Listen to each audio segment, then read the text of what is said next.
Good evening. Already 100 students have joined, participants have joined. It's very fast increasing. So shall we start? This is a shall we start? Oh.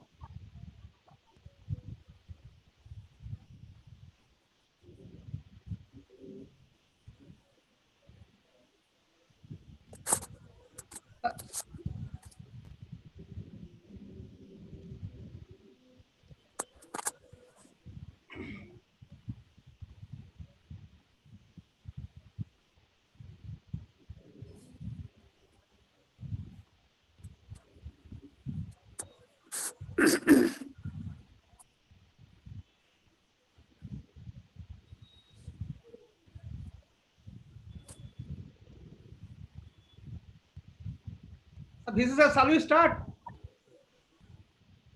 Yes, you start. Yes. Good evening to everybody.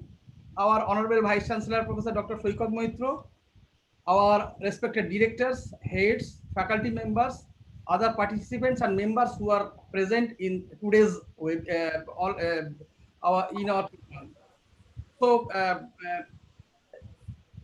today's program we have the two eminent speakers, one Dr. Asim Kumar Bhattacharya and another Professor Dr. Prosenjit Mondol.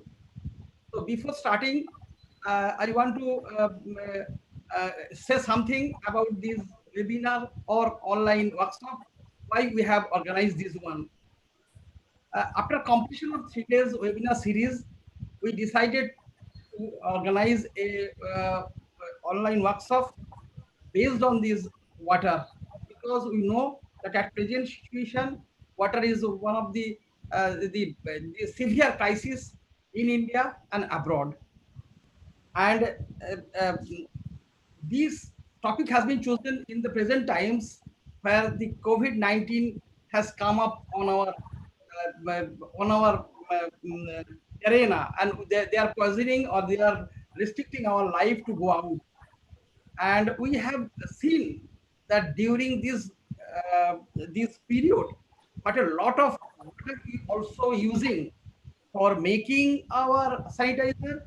On the other hand, water waste we are doing or not, we are using water for hand washing every day. It has been estimated by average calculation I have seen that presently 40 tons of water is being used. And on the other hand, 1.2 million tons of water, fresh water is using for hand wash. So we, in one situation, we have in a position to stay inside home. On the other hand, we are consuming a lot of water. In other ways, we are seeing that a lot of water is being wasted every day from industries, from agriculture, from domestic, from rural area, everywhere. So we thought that we should organize a program where these subject will be discussed elaborately. That's we have chosen and we have selected or we have invited two from eminent and the knowledgeable personalities, Dr. Asim Kumar Bhattacharya and our Professor Dr. Prosenjit Mondol. So, before not going much more, first of all, I request our director, the School of Energy and Environmental Science, Professor Dr. Kapun Kumar Paria, to introduce, to do some introductory speech. Sir, please. Thank you, Dr. Das. Honorable Vice Chancellor, sir, Honorable Academic Advisor, sir, distinguished resource persons, Professor Prosenjit Mondol and Dr. Asim Bhattacharya, respected colleagues and guests, dear participants and beloved students. Good evening to everybody. At first, on behalf of MAKAUT and School of Energy and Environmental Science, myself, Professor T.K. Paria, will like to convey sincere thanks and profound greetings to all of you for your kind participation in this workshop. It is my great honor and immense pleasure to heartily welcome you all in the workshop on advances in wastewater treatment technologies, challenges and opportunities. I am very happy and grateful to announce that School of Energy and Environmental Science has organized the workshop under the constant inspiration and valuable guidance of our dynamic Vice Chancellor, Professor Soikat Maitro, special indebtedness to you, sir. In course of workshop, our Honorable Vice Chancellor, along with two well-known academicians, come dedicated researchers in the field of water treatment technology, will highlight, discuss, and share their innovative ideas, experience on advanced water and wastewater treatment technology for handling, purifying, and supply of vast quantity of water for drinking, domestic, and crucial industrial use. Special gratitude and sincere thanks to both of you, sir. Now I am presenting a brief overview on water and water condition. Water is the nature's most wonderful, abundant, and useful creation and blessings. It is responsible for existence of human beings, plant, and animal kingdom on earth. Biologically, it is called lifeline. It can exist in three states: solid, liquid, and vapor, with different chemical bonding. It is absolutely essential for drinking, bathing, cooking, sanitary, washing, laundry, irrigation, agriculture, ice making, fisheries, firefighting purposes, and many more. It is regarded as the universal solvent due to its high dielectric constant.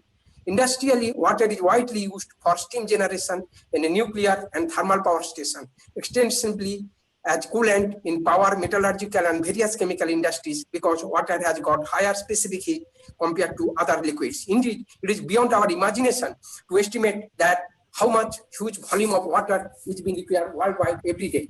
Main sources of water available in hydrosphere are as surface water and underground water. Rainwater is the purest form of natural water, as it is generated as the result of evaporation from the surface water and subsequent condensation of the water vapor as rain or snow, thus maintaining the water cycle. It contains some dissolved gases like carbon dioxide, nitrogen dioxide, sulfur dioxide, and suspended solid particulates during its passage through atmosphere. River water contains dissolved minerals as chloride, nitrate, sulfate, bicarbonates of sodium, calcium, magnesium, and iron, tiny particles of sand, rock, and clays in suspension, along with organic matter derived by the decomposition of the plants, leaves, and agricultural waste. Lake water usually contains much lesser amount of dissolved minerals than the tubewell water or river water, but organic matter content is somewhat higher. First, seawater on earth is the most impure form of natural water. Rivers joining sea throw all the impurities carried by them into the sea. Moreover, continuous evaporation of the water over sea surface makes it progressively richer in dissolved salts, about 3.5% concentration, of which 2.5% is sodium chloride. Thus, all these surface waters are usually contaminated with dissolved salts, suspended matter, pathogenic bacteria, and viruses. Hence, not safe and unhygienic for human consumption and likely to cause health hazards and deadly diseases. Underground water, like spring or deep tube water, on the other hand, is clear in appearance due to filtering action of the soil layers, but may contain more dissolved salts, thereby showing high hardness but high organic purity and almost free from microorganisms. Various impurities and the contaminants present in water greatly affects the physical, chemical, and the biological characteristics of the water. Color of water is caused by the metallic salts of iron, manganese, humus materials, tannins, algae, weeds, industrial effluents from paper, pulp, textile, and tanneries, etc. Turbidity is due to the presence of the colloidal suspension of the clay, slate, and plankton. Objectionable odor in water is undesirable for domestic as well as the industrial purposes. Objectionable odor in water may be caused by the living organisms, decaying vegetations, including algae, bacteria, fungi, and weeds. Similarly, received water is offensive when heavy pollution is caused by sewage or industrial effluents. The bad color of the polluted river is caused by the organic and inorganic compounds of nitrogen, sulfur, and phosphorus, and putrefaction of proteins and other organic matter in sewage. Industrial effluents consisting of alcohols, aldehydes, mercaptans, ketones into the water bodies. Taste is interlinked with water. Bitter taste is due to the presence of the iron, aluminium, manganese, sulfate, or excess of lime. Soapy taste may be from sodium bicarbonate. Brackish taste may be due to the excessive amount of the salts, while palatable taste is the result of the dissolved carbon dioxide and minerals like nitrates in water. Chemical impurities in water included inorganic and organic chemicals released from the dyes, paints, drugs, insecticides, pesticides, detergent, pulp, paper, and cannery. Acid discharged in water by DDT, explosive battery industries. This type of water causes harmful effect on human health. Acidity is not an specific pollutant, but it determines the power to neutralize hydroxyl ions. Surface water and the groundwater retains acidity from industrial waste like mines, drainage, and pickling liquors. At room temperature, the concentration of the dissolved oxygen is 8 milliliter per liter of natural water, which is highly beneficial for fishes and aquatic microorganisms, but dissolved oxygen is in industrial water induces corrosion. Dissolved ammonia in water arises from decomposition of the nitrogenous organic matter and nitrogenous fertilizer.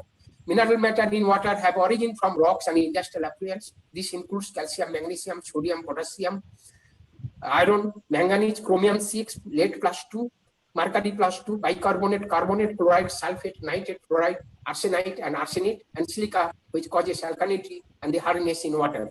Biological impurities are algae, pathogenic bacteria, fungi, viruses, parasite, worms. The source of contamination is discharge from the domestic sewage waste, excreta. The microorganisms are abundant in surface water, but their count is quite low or even nil in deep well water.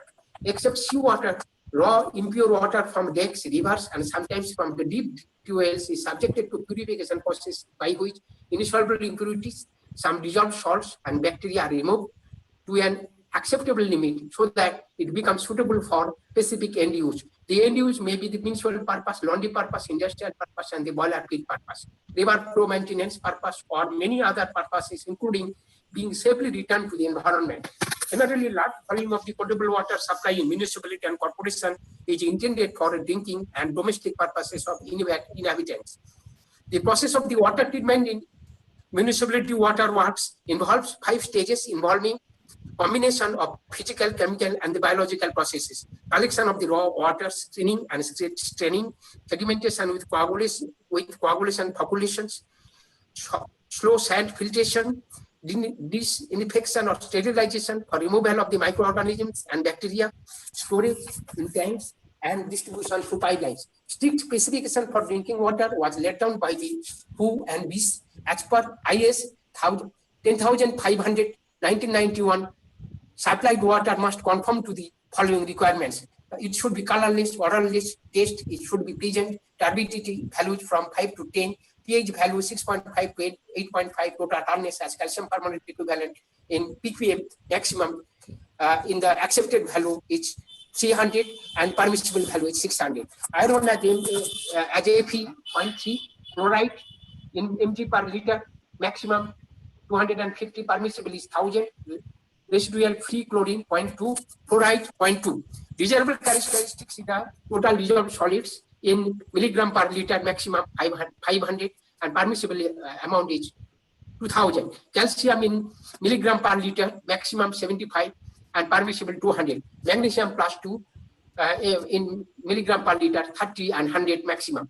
Copper 0.5, manganese 0.1, sulfate 200 and permissible limit is 400. Nitrate 45 is the acceptable limit and 100 is the permissible limit. Phenolic compound 0.001 and permissible limit is very, very low, it's 0.002. Mercury is very, very dangerous and it is permissible limit is 0.001. Cadmium 0.01, selenium 0.01, arsenic is very dangerous contaminants 0.05, cyanide 0.05,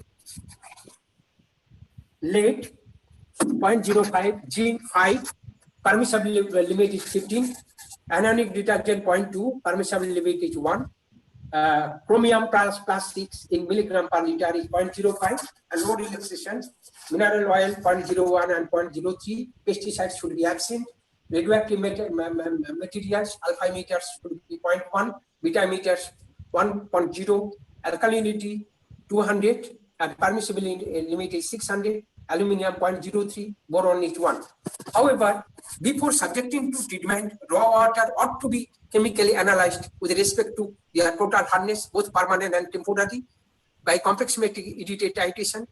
TDS, total dissolved solid, dissolved oxygen, pH, alkalinity, BOD, COD, and trace metallic elements by atomic absorption spectroscopy. All the standard testing methods for water are available in IS specification. Water used for industrial purposes, particularly boiler feed, should be significantly pure, free from hardness, dissolved oxygen, silica, so that sludge formation and the scale formation, caustic embrittlement, corrosion, priming and foaming problems can be prevented. In industry, mainly 3 methods are employed for softening of water, such as lime soda process, which can produce the soft water of 15 to 50 ppm hardness. Permuted or geolite process produces soft water of 10 ppm hardness. Most effective ion exchange or demineralization process using cation exchanger and the anion exchanger can produce the water of 2 ppm hardness. The desalination of the brackish water is best carried out by electrodialysis and the reverse osmosis methods. The desirable properties of the water used for cooling purposes are it should be non-scaling, it should be non-corrosive as well, and which can be assessed by the Langmuir index. Langmuir index is defined by the difference of actual pH of water and the saturation pH. Langmuir index of water used for cooling purposes is adjusted between 0.6 to 1.0 so that no corrosion can take place in metallic cooling pipes. Sewage treatment, the wastewater may come from flush down toilet, rinse down drain, from agricultural and the industrial effluents. Industrial wastewater is difficult to treat, while domestic wastewater is relatively easy. Activated sludge process is widely used for the sewage treatment. It is primarily there are primary, secondary, and the tertiary levels of wastewater treatment. Most of the municipal wastewater treatment facility uses primary and secondary levels of treatment. The primary level of treatment uses screens and the settling tanks to remove the majority of the solids, and to remove stick, garbage, and the large materials from the wastewater. The water is then put into settling tanks or the clarifiers, where it is kept for several hours, allowing sludge to settle and to form the scum at the top. The scum is skimmed off and sludge is regularly removed from the bottom. The partially treated wastewater removes secondary treatment removes about 50% of the BOD, 90% suspended solids, and 55% coliform. The secondary treatment of the wastewater uses activated sludge containing aerobic microorganisms from previous run to the digest remaining pollutants. This is accomplished by mixing wastewater with activated sludge and oxygen. The oxygen helps the bacteria to digest the pollutant faster. The water is then taken settling tank where the sludge is settled again. Secondary treatment removes about 80 to 95% of the BOD, all suspended solids, and 90 to 95% of the coliform bacteria. Some treatment plants further uses sets of hand filters to remove residual pollutants. The soft water is then disinfected with chlorine, ozone, or UV light to kill bacteria, virus, and discharged into the nearby rivers or used for cultivation. Sludge from the second settling tank or the scum skimmed off the top can be used as biofertilizer after drying. Under COVID-19 pandemic, the whole nation is still detained and isolated for more than 150 days, which has measurably shattered an industrial, economic, job potential, and healthcare scenario of the country, and had badly affected the psychological balance of the people and created law and problem as well. Higher education system is perhaps worst affected, such that one academic session of teaching or learning may be deleted. However, teacher-student fraternity has been struggling very hard to keep themselves apprised, updated, and convergent, thanks to the several online teaching learning webinars offers by universities, MHRD, IITs, Coursera, etc. This may provide a new era of hope and aspiration to them for attaining a bright career. Hope that speedy discovery of proper vaccine and gradual generation of the herd immunity against COVID-19 will save the mankind and future generation and ensure restoration of the normal activities in all fronts. The valuable deliberation and hands-on live discussion of today by learned panelists will provide an unique opportunity and immense exposure to the students and the research scholars participants, as availability of the purified water will be the greatest challenge to the civilization in near future. We hereby assure to organize more similar training program in coming days. I wish a grand success of this training program. Thank you so much. Once again, stay safe and be healthy. Namaskar. Thank you, sir, for your brief and solid deliberation on the water characteristics and your and the permissible limits of different areas. Now I am requesting our Honorable Vice Chancellor, sir, to inaugurate the session and give your, sir, kindly keynote speech. Thank you, sir. Well, thank you, Professor Das. All the panelists, particularly my teacher, Professor Bibi Poira, Professor Tapon Paria, and the experts who will be delivering lectures today, Dr. Ashim Kumar Bhattacharya. Yeah. Oh, okay. And Dr. Prosenjit Mondol. So it's a great thing that this important area, on this important area, our environmental science department, they have organized a webinar. And in this context, particularly at this time, this is of paramount importance because water is going to be one of the scarcest item for India in coming decade.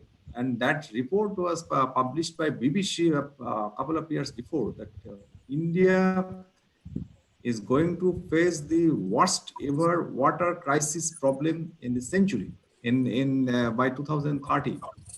And that's because of we are blessed with all the natural sources of water, but indiscriminate use of all these things and indiscriminate pollution of all these water bodies by our activities, different industrial man-made activities, and of course some natural activities. But natural activities are also in some cases induced by man-made activities that are regularly converting these potable water sources to this non-potable one. One of the biggest problem of water, particularly in coastal area in states like West Bengal, what we are observing in the enhanced salinity of our all these water bodies which are adjacent to this Bay of Bengals and in these coastal lines of soil and water bodies both, because of this massive occurrence of different cyclones and this engulfment of all these places by sea-water at many occasions. It's creating this severe damages to our agricultural production, to our pisciculture, all these traditional life earning processes there. And the reason behind it is because there was indiscriminate, this destructions of mangrove forests and all these things, which were natural barrier for mitigation or taking care of all these natural, these calamities. But of the late, because of lots of man-made activities like this deforestation and creation of settlement and have all these things. Making this mangrove density thin and more it is thin and then more vulnerable all this area to all this cyclonic this catastrophic attack. And this I am telling you because of this reason. This is this has a snowballing effect from social science point of view, as because people there are not getting enough resources from agricultural and all these piscicultural activities, which were traditional their livelihood activities. They are now compelled to migrate from this place to other places, and that's called exodus. And that's why these human trafficking rackets and all these things became very much active in those places. And all these people, many people, they were either transported or they were making migrant to other places, and this is creating lots of problem in terms of these demographic distributions, and making as the male people are more this subject to all these types of natural immigrations or exodus. Their female counterparts who are residing at this place, they are becoming more and more vulnerable to other sorts of trafficking. So all these problems, these are happening because of these, these problems. So this the problem, the core part of this problem is nothing but water. We do not have enough, these processes and technological, this competence right now to make, this all this desalination feasible in a large scale manner. So this is one of the greatest challenge for all of us. Second is we have seen this state of affairs of our most important river Ganges. There are so many investment from government part in the name of this Ganga Action Plan and all these things in mitigating all these problems of pollution problems of Ganges as created by a large number of industries situated at the bank of these rivers and their carelessness in discharging all the toxic effluents to the river sources, making this river, the holy river, more and more dirty and polluted. And because of this, the government has taken initiative there, but the implementation of all these things, this management of all these things has not yet given the result, the desired result. And that is the reality now. And because of this fact, this more and more efforts are need to be taken. There are many science and technology is one aspect, management is another aspect, and people's there's one of the basic element for pollution, because water pollution is related to our mind pollutions because of our greed and because of our this all this negative mindset. We are not caring about the nature and we are making this more and more dirty. This is this mental pollutions or mind pollutions and water pollutions. Sometimes now they are synchronized. This is one of the important feature of our the systems which I have observed. Secondly, there are many advanced techniques. Once upon a time I used to work on these water-based some researches in some areas, particularly the different technique like membrane filtration, then reverse osmosis, then different types of adsorbent for taking care of all these contaminants present in water. There may be different types of contaminants, these heavy metal related contaminants, toxic organic compounds, there may be pathogens and all these things. And what I have seen that and all these methods, they have certain advantages and at the same time certain limitation. Not one single process is not complete enough to take care of all these challenges. For example, one popular technique is adsorption. Even a few years before in popular journals like Langmuir's and others, so there are lots of research articles published on this adsorption techniques, how people are using different types of either natural adsorbent or synthetic adsorbent to take care of all these toxic and contaminants from water in the form of adsorption. But the question then arises, we have also done some work in this area that can have a temporary solution. We can take care of all this. We can take out of this pollutant from the water.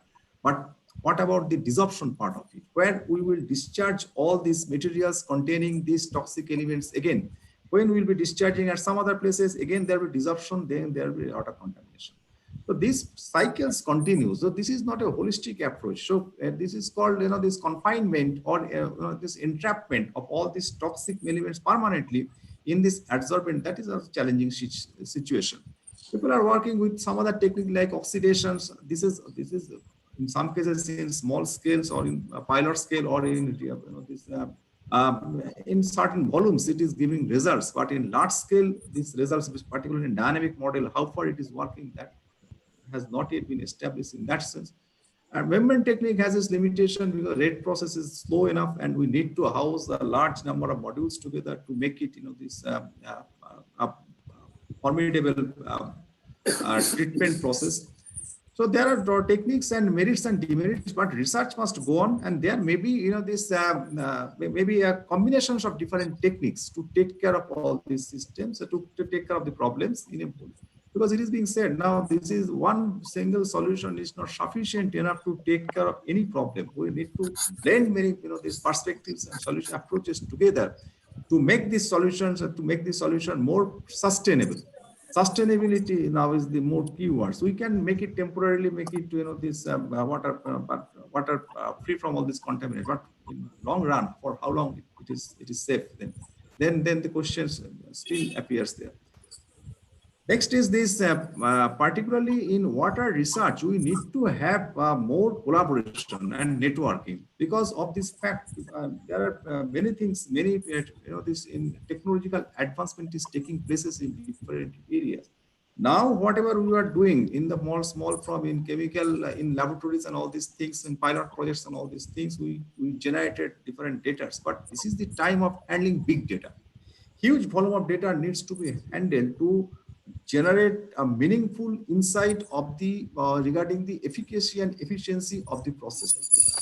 So handling of big data and then applications of machine learning and all these artificial intelligence techniques, then different types of the sensors, applications of different sensors, particularly IoT devices, then remotely analyzing this this level of contamination and pollution by signal processing or image processing, signal analysis, image processing techniques in a non-invasive manner. And then there are other these ways like this use of robotics in many places, robotic hands and all these things, how to take care of all these contaminants in the form of using microfilters for screening or staining at different parts.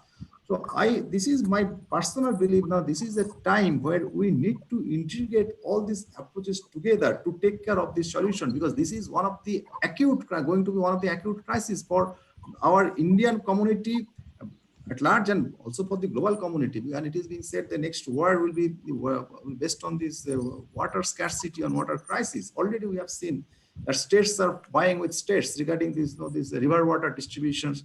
Countries are fighting with countries, China and India, particularly this Indus River and all these things. What is happening there?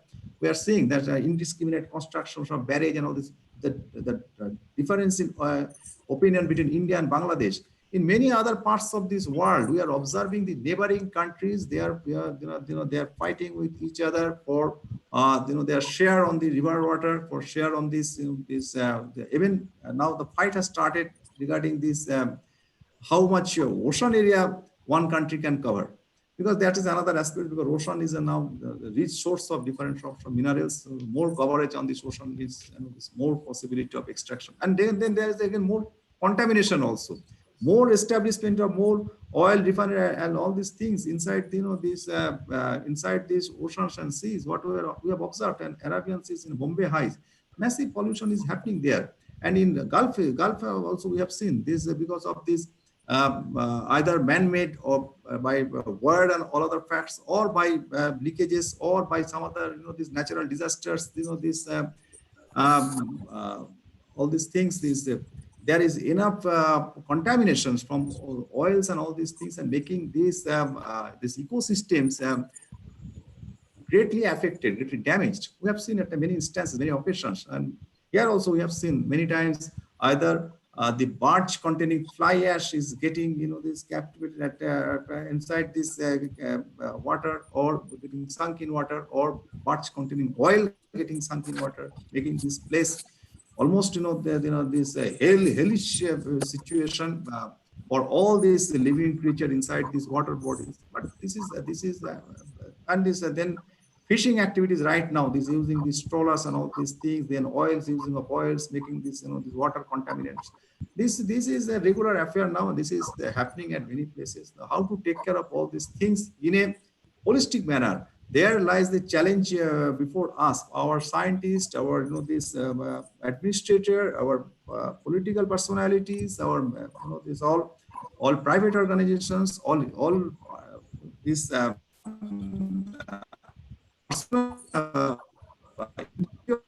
All of us now have a responsibility in we have seen it ourselves. Here, groundwater has sunk to such a level that there is an abundance of arsenic and all these pollution, all pollutants in many places, and particularly those places where people do not have enough nourishment for them. This effect of all these things, all this toxic consumption, toxic metals and toxic radicals consumption is more acute in the form of different health related issues. We have observed all these things, and that is creating another effect, because as people are getting affected because of these water contaminations, their contribution to our labor market, contribution to our economy is also getting, this reduced day by day, and that is also creating another source of problem. That's why when we are assessing the impacts, we are not assessing the totality. We are assessing the tip of the iceberg, not the iceberg as a whole. So there are many aspects, many dimensions, many issues associated with it. But right now, it is a time to devote to the thoughtful scientific processes for advanced wastewater treatment, as it was presented by our panelist experts today. We will be eager to learn the latest techniques and tools which are being used and for making this water process more effective and more, and what will be the future methods for making these advanced methods for making this wastewater free from all these contaminants in a sustainable and holistic manner, for making it usable by mankind. So with this, I would like to conclude. I'd like to advise Professor Ananta Das to take this session. I do not know when Professor Poira will be giving his deliberation, maybe at the end of these lectures, but whatever it is, it's a great thing that we have organized this program today. And I believe that all the participants over here, they will have a learning opportunity from the deliberations of our experts. And this, I personally advise for each and every option. This is maybe 200 or 300 times I'm repeating the same sentence, that let us form a community, a research community together by using this digital platform, because we have introduced a concept of this forum, digital forum or digital front, where anyone who has interest in this particular area can post comment, can contribute his opinion, and in that way we are looking forward to have a knowledge community together, to have a diverse opinions and ideas for taking this subject further, for developing of a this knowledge community. With the support of this knowledge community, we may have a better solution for this advanced water treatment in near future. Thank you all. Thank you, sir. A very good speech by you. The two key words which I have learned from you just now, one is mind pollution and another is vicious circle. We are contaminating, we are treating, we are recycling, reusing, and again we are contaminating. Until unless we are aware how to save our water, we cannot do anything. But now let us start with our presentation. First of all, I request Dr. Ashim Kumar Bhattacharya to give his presentation. Before that, I want to introduce him. Dr. Ashim Kumar Bhattacharya is a chemical and environmental professional having more than 30 years of versatile experience in industries, academic and research. His field experience is in water, wastewater treatment and management, environmental biotechnology, plus almost his membrane application with recycle and reuse, fuel management, air pollution, and so many. He has working experience in association with world-renowned multinationals like NALCO, Rostlar, Novozymes, and BSF, and HSCH company. He was the former chief editor or chief coordinator of and focal consultant for GTZ in Indian region. By educational, he is a BSc in chemistry, MSc in ecology and environment, and PhD from Department of Chemical Engineering, Calcutta University. He has guided one PhD scholar, having more than 50 research papers.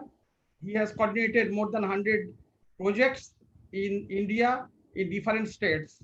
And he is also member of different professional bodies, conducted many seminars, workshops, training program.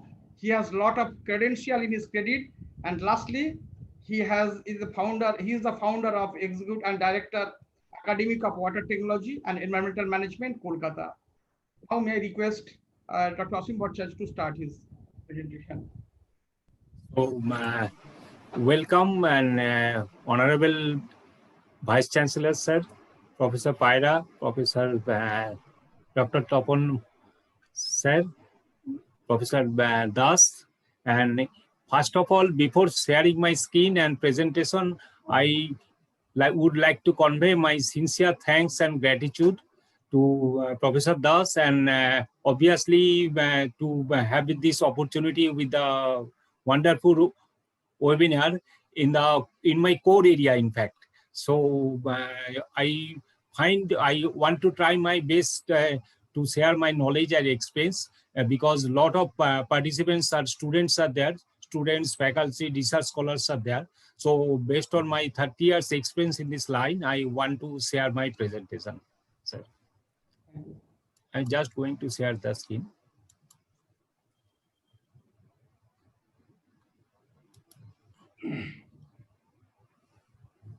So my topics today is wastewater treatment technological aspects, opportunities for recycle and reuse.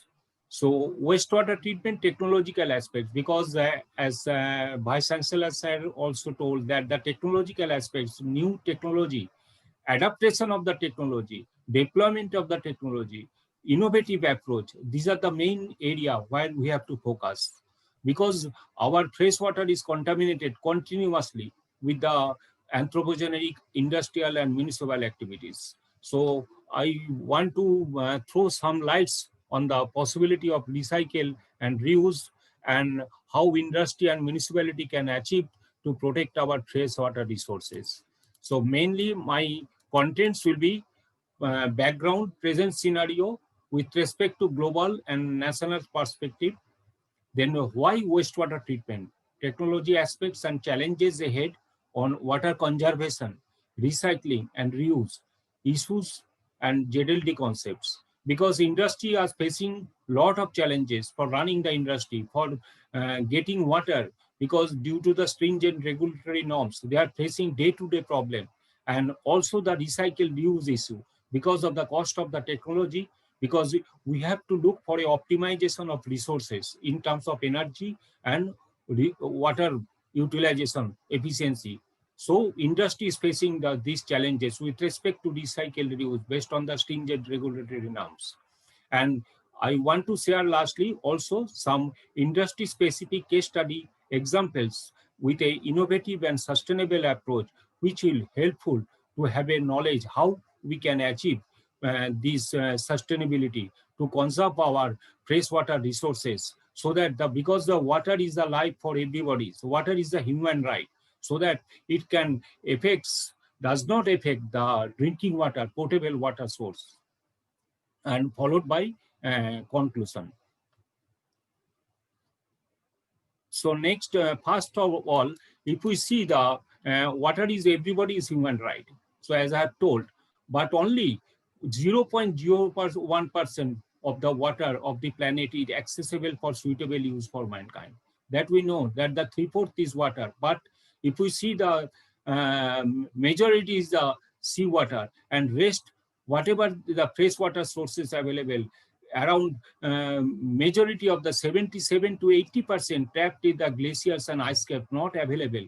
Whatever we can see, we can during our traveling, and if we see this side, that side, lot of water bodies are there, lakes, streams, river, but it accounts very only, in fact, true sense, it is 0.01%. And according to United Nations source, so this is the recent data, more than 1 in 6 people is lacking reliable access to these precious resources in this developing world. Today, around 80% of the all wastewater is discharged into the world waterways, where it creates health, environmental, and climate-related hazards. So today, recovering the water, energy, nutrients, because wherever discharging of water, a lot of nutrients also there, other precious materials embedded in wastewater. So wastewater is a resource. We are thinking nowadays wastewater not a waste, it is a resource, is a key opportunity to be seized to achieve a clean and safe water demand and reach sustainability. So clean and safe water, that is the main objective. Any water treatment or wastewater treatment, whatever treatment, we have to look for whenever I give a presentation, I told that 2 words we have to be focused. One is the clean and next is the safe. Wherever is the end use. If you think for a drinking water use, same is applicable. If you say for a boiler water treatment, Professor Topon Arya sir has told that the boiler water is to be hardness free. So if you go to the food processing industry, if you go to the any pharmaceutical industry, so not only it has to be clean. Clean is not the wall. It's to be treated to that extent. It must be safe for the end user. So this is the situation now.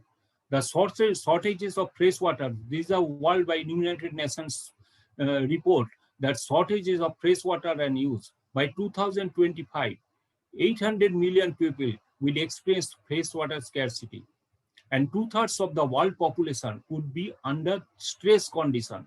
See that this is the report shared by United Nations. And 1.1 billion people have no access to any type of drinking water source. We are worried about the COVID pandemic, the vaccination research, okay, but one day, but see with respect to water scenario, 1.1 billion people have no access to any type of drinking water source. That's why last World Water Day was celebrated in the it is everybody is in the human right. So under Sustainable Development Goal 6.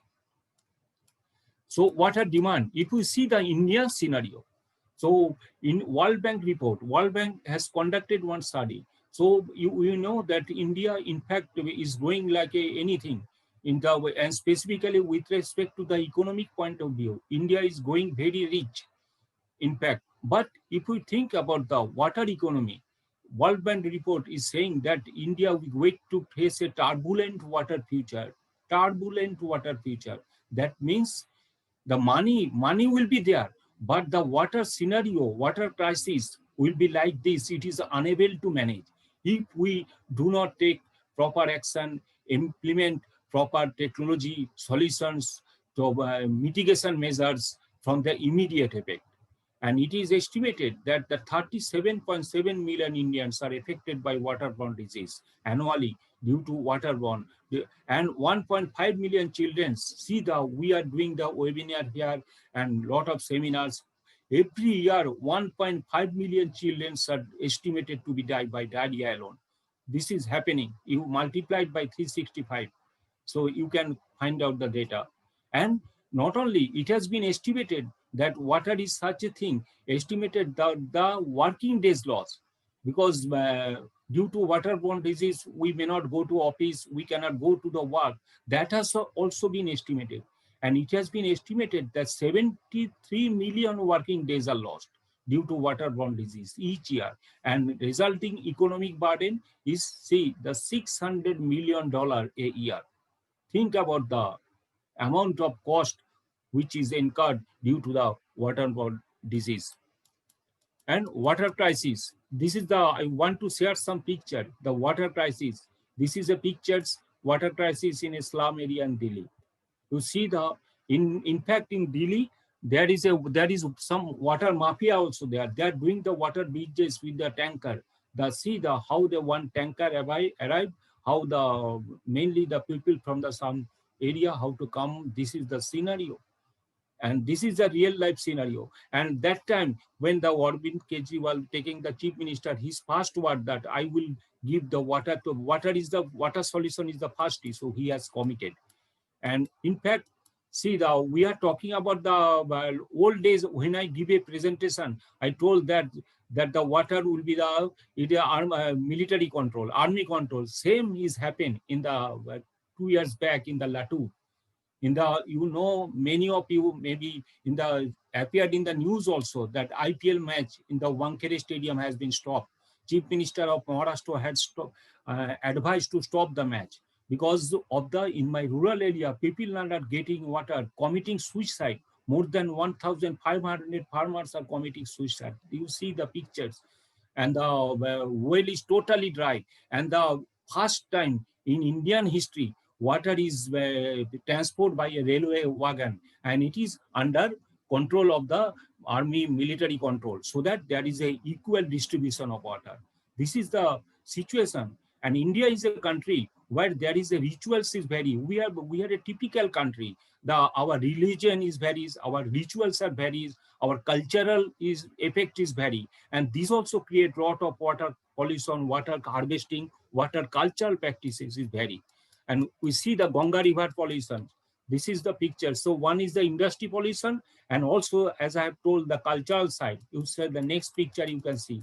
See that this is the culture. We are doing worship, taking the bath, and see the contamination level. Though under the Pollution Control Board and NGTs come up, lot of activity, and this has been improved to a large extent. And but this is the real scenario. This is related to our cultural aspects. And so, and with respect to, since I am talking about the wastewater management, so if you see the wastewater management scenario, so Indian scenario, Central Pollution Control Board has conducted one studies considering only class 1 and class 2 city. Forget about the class 3 and class 4. Class 1 and class 2 means, suppose we are in Kolkata, class 2 city, you can see city of Durgapur. So forget about the next one, Mumbai or Pune. So if we consider like this, so a study is carried out, and it has been found that the around 78, more than 78% water sewage is remain untreated. And forget about the class 3, class 4 and the village level. So this is the amount of sewage remains untreated. And under the Namami Gange project, the leadership of our Prime Minister, I think lot of action has been taken up, and also in the our tour of the country, and like in the Banaras, if you think about the Banaras, more than millions of people are taking bath, mainly also during the worship festivals. But in Banaras, there is no sewage treatment plant. I have seen and visited when we are taking bath, just 100 meter away, raw sewage is coming, and minimum flow of 1 to 2 meter cube per hour. And we are taking bath in the holy Ganges. So this is the scenario. But under the Namami Gange project, nowadays, a Swedish-based company, it's a big project, and there is no sewage network. It has been made, and it is a huge project, 250 to 300 crore projects has been made by the Swedish firm, and it has been running, and now this has been taken care of. And in case of industry, it is still around 60% of though the corporate companies like pharma and Badar, but the small and medium scale sectors, there is a lot of gap is there, and it is around 60% of the wastewater generated remain untreated. So wastewater treatment and its recycling and reuse, it is now a most basic necessity, not an option or choice that we can do or we may not do in today's perspective for meeting the serious challenges like meeting clean and safe water or pure water, as I have told, and conservation of water resources and maintenance, not only that, maintenance of the safe water table. Water table may be there. Suppose in West Bengal, if you see the West Bengal, we have a very good quantity of water. If you see the West Bengal map, but water is available. Is it safe? If you see the arsenic pollution, if you go to Birbhum, Purulia, fluoride affected is there. Then sir is told regarding the coastal region, due to high salinity ingress, also the natural disasters. So one side is the salinity ingress, one side we can see arsenic fluoride pollutions, and another side is the lot of iron fluoride is there. So water is available, but it is not clean and safe. So this is an effective our safe water table. So these are the scenario actually. So government is ready to, there is a news government ready for Clean Up Act. So new technology has come up. The government is ready to invest because of the pollution control norms. Initially was just with respect to pH and BOD. BOD was 30 long back, COD was 250, but the standards for the new waste treatment plant coming up, it has been come down to 10, and chemical oxygen demand is 50, whereas it was 250.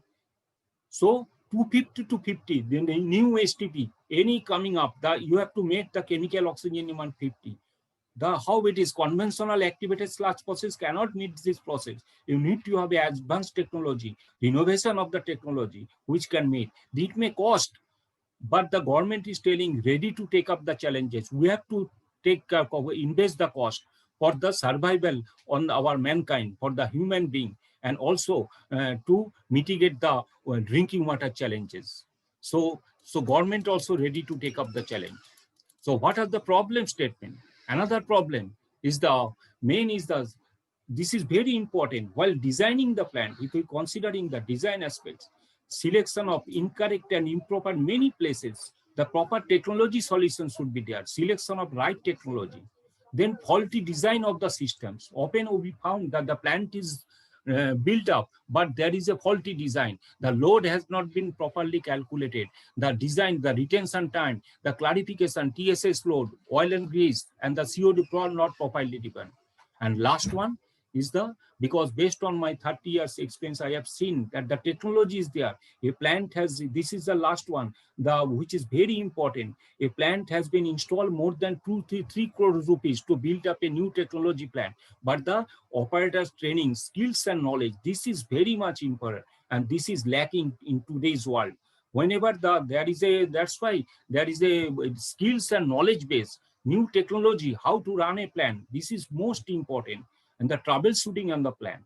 This is more important, and refresher course, orientation program, job-oriented training certificate program. This is very important in today's scenario. And in fact, India is looking for a huge skills and knowledge-based manpower in this wastewater sector, because lacking manpower. Whenever I visited plant, I can see the plant is there, but the knowledge-based manpower is lacking. Like engineers are there, but they must be groomed up to fit for the industry, to what industry is looking for. So that's why we made the bridging gap between the industry and academic with respect to maintenance issue, troubleshooting cases of the plant. And the country demands for more reliable and sustainable supply of municipal and industrial water. A country like India, and wastewater management has been given a high priority in the national water policy, which also support wastewater recycling and reuse for beneficial purpose.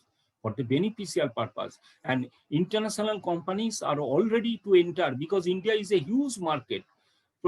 Big companies, good technology companies from Germany, Canada, France, UK, US, they built up their nest in India, either in the Mumbai, Maharashtra region and Delhi, to tap the opportunities. So private sector involvement is expected to play a crucial role in improving the state of water quality and sanitation service provision. And treatment of wastewaters, waste treatment, water technology, environment and O&M services, desalination companies, these are major service that India will strongly looking for to tackle the water problem during coming days. So why wastewater treatment? So wastewater, you see, the drinking water may meet that certain norms. One is WHO standard, one is BI standard. Drinking water source may be vary, the groundwater surface, but wastewater, if anybody wants to join in the wastewater, it's a challenge. And it is so much challenging, diversity, matrix interferences. If you go to pharma industry, you see one type of wastewater. If you go to food processing, if you go to petrochemicals, so it is varied. If you go to STP, waste treatment plant, so it's a challenge. You have to solve the problem. If you love the science, technology, then engineer, scientist has a lot of things, the challenging roles to play with a strong love and passion. And not only that, you can have a noble cause. Whenever you have give a satisfaction, we can give a solution that you are doing for a noble cause to save the water, to protect the water, to run the company and the humanity on a sustainable basis. You are doing the good thing. Whenever you give a solution, when a solution works, you can feel what is the satisfaction level. So that is the challenges. Why wastewater treatment? So after that, I am just now sharing some of the dominating technologies we are working, like coagulation, flocculation. This is the worldwide followed for removal of suspended solids and the dissolved layer flotation. Then oily waste and also the textile color removal, biological treatment technologies. Their environmental biotechnology nowadays plays a great role. Absorption technology, some of that has been shared by Honorable Vice Chancellor Sir also. And MBR, membrane bioreactor, that is the great thing nowadays is coming up with a advanced ultrafiltration and RO based, and then multi-effect evaporator and solar evaporation leading to ZLD. So coagulation, flocculation, it is worldwide followed, and for the removal of suspended, nowadays, because I work with NALCO, BSF, so advanced polymer technology, it plays a great role. Alum, lime, these are the conventional coagulant, but alum produces lot of sludge. It reduces the alkalinity of the water. Suppose 80 ppm alum can be replaced by the only 20 ppm with a polyelectrolyte. It is required 1 ppm. So alkalinity reduction can hamper at the same times the sludge volume reduction and inventory management. So this is the coagulation, and so flocculant plays a great role, and lot of companies technological innovation is there. So actually it takes place in the 3 places: mixing, flocculation, sedimentation. So first step is the coagulation, agglomeration of the suspended solids, then floc building stage to make it heavier and settle down. This is the typical design in the mixing, flocculation and sedimentation, MFS type of things. And then the sedimentation clarification, if you see, there are a lot of different types of, so that's why I'm telling the challenges because of the space. If you see the space and the location, transportation, prefabricated lamella clarifier or tube settler type of things, you can see the top one, and the circular type of clarifier is most common, but it requires a civil cost because the installation commissioning huge time. So prefabricated lamella type of clarifier, tube settler for a 100 KLD, 200 KLD, pharma 500 KLD plant. Because if you go to the pharma sector, maximum field pharma is 100 200 KLD capacity. So they are, you can see the lamella type of clarifier is maximum tube settler lamella type of clarifier. And circular clarifier, you can see the big waste treatment plant, big plant like IOC, thermal power plant. So this type of lamella clarifier. Then dissolved layer flotation, food processing industry. So widely applicable in the oil and grease. It can simultaneously remove the suspended solids as well as oil and grease. So it is in sedimentation, instead of sedimentation clarification, it is settled down. The sludge is taken from the bottom. But in dissolved air flotation, reverse. By the application of dissolved air with a suitable size. With the application of air, you have to size the size of the air bubbles, so it allows to pour the suspended solids and oil grease. And there is a skimming mechanism which you can see the right side, there is a depth clarifier which is working. So, and it is a rectangular shape also available. So design aspects. So it is widely popular in the oily type of waste handling. So this is about the primary treatment, different technology. Then biological treatment, different types of processes. There activated sludge process is most common. But actually nowadays we are looking for the biological treatment process, 2 division. One is the based on the suspended growth and other is the attached growth process. Activated sludge process is a suspended growth. Extended aeration is a suspended growth process. Then SBR, sequential batch reactor, very popular now in India with respect to municipal waste treatment. It is based on the suspended growth process. This is you can see the diffused aeration process, activated sludge process, one of the largest textile mill. This is the picture of Orbind Mills in Ahmedabad with a diffused aeration system. And the attached growth process, this is the attached growth. MBBR, moving bed bioreactor process. This is the attached growth process. But the space is footprint, bacteriological growth it acts as a carrier to grow the bacteria with a small space. To bacteriological population you have to maintain, and this is the MBBR process. It is a one type of fluidized bed type of thing. Somebody told moving bed bioreactor, some also company like Thermax, they are telling that a FAB, fluidized aerobic bioreactor. It is a fluidized bed, and these are act as a carrier. And this carrier designing is again the unique one. Anybody can do research on designing in this carrier. Depending on the designing of the pet, your absorption, the bacteria build their nest there. It is patent also there. Company like World Water Works say the 1 meter cube of these prices are very, companies are playing game with this price because of the technology and patent. Per meter cube cost, one company may give you a 10,000 rupees and another company give you the 40,000 rupees. The difference is that the requirement of the media. So those who are talking about the 40,000, they are telling we need only 5% of the tank volume. And those who are giving 10,000 rupees, they need minimum 25%. So who are these? You have to analyze the cost, judge the cost, what is the technology. So these are the lot of things you can do. So these are the challenges you can do. Then biotechnology.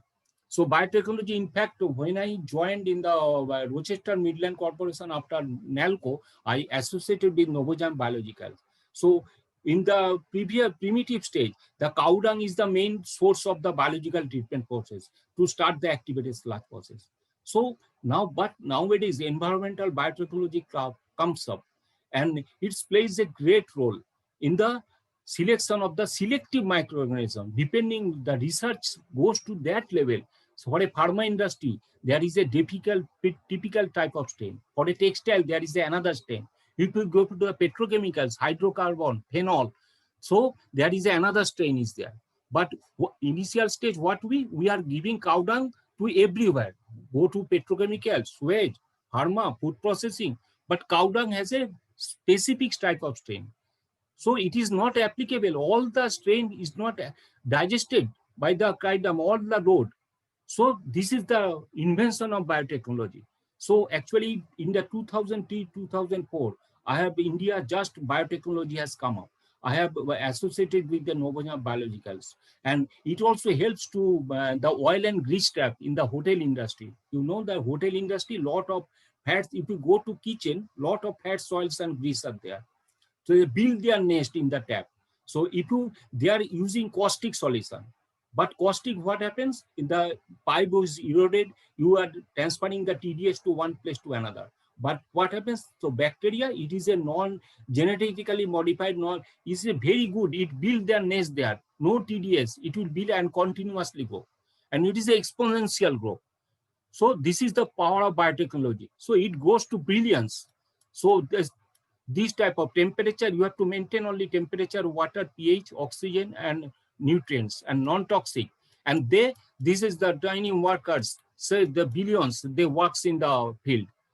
So they clean the pollutants. So biosystem engineering.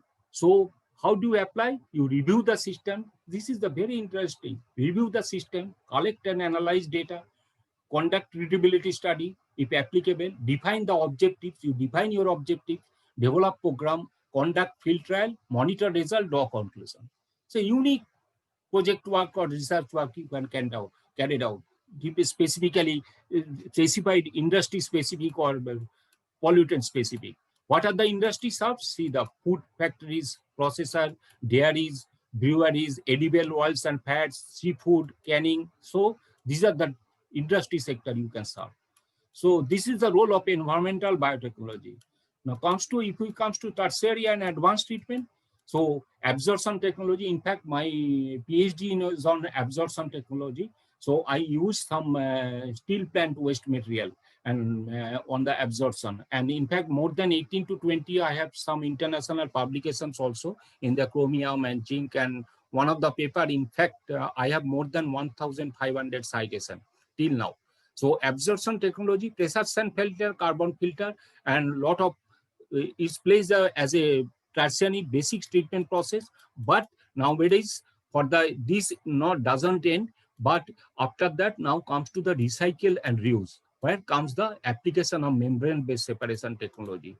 So microfiltration, ultrafiltration, nano, and reverse osmosis. So in the wastewater, reverse osmosis in the end, if you have a TDS related issue, you go for reverse osmosis. Otherwise, depending on the source, the criteria of the wastewater, treated wastewater, you have to choose. There, you have to select the technology, you have to select the appropriate technology. So either ultrafiltration, microfiltration, and nanofiltration. There is the lot of challenges you can take up. So if you see the microorganism, these are the technological aspects. And these are some water recycling plant based on the separation technology. Then membrane technology with solar evaporation, because whenever you go to the membrane technology solution, you can recover the water. But nowadays, there is a problem with respect to the reject handling. So that reject, if you have a space, you can go to the solar evaporation pond if space is available. But space is another problem. We have done a project in the Salboni itself. So in the Salboni area, RBI, where solar, they have a huge space. So we go for a conventional activated sludge process, then followed by two-stage aeration, and the reject is goes to the small plant. That's why it is possible.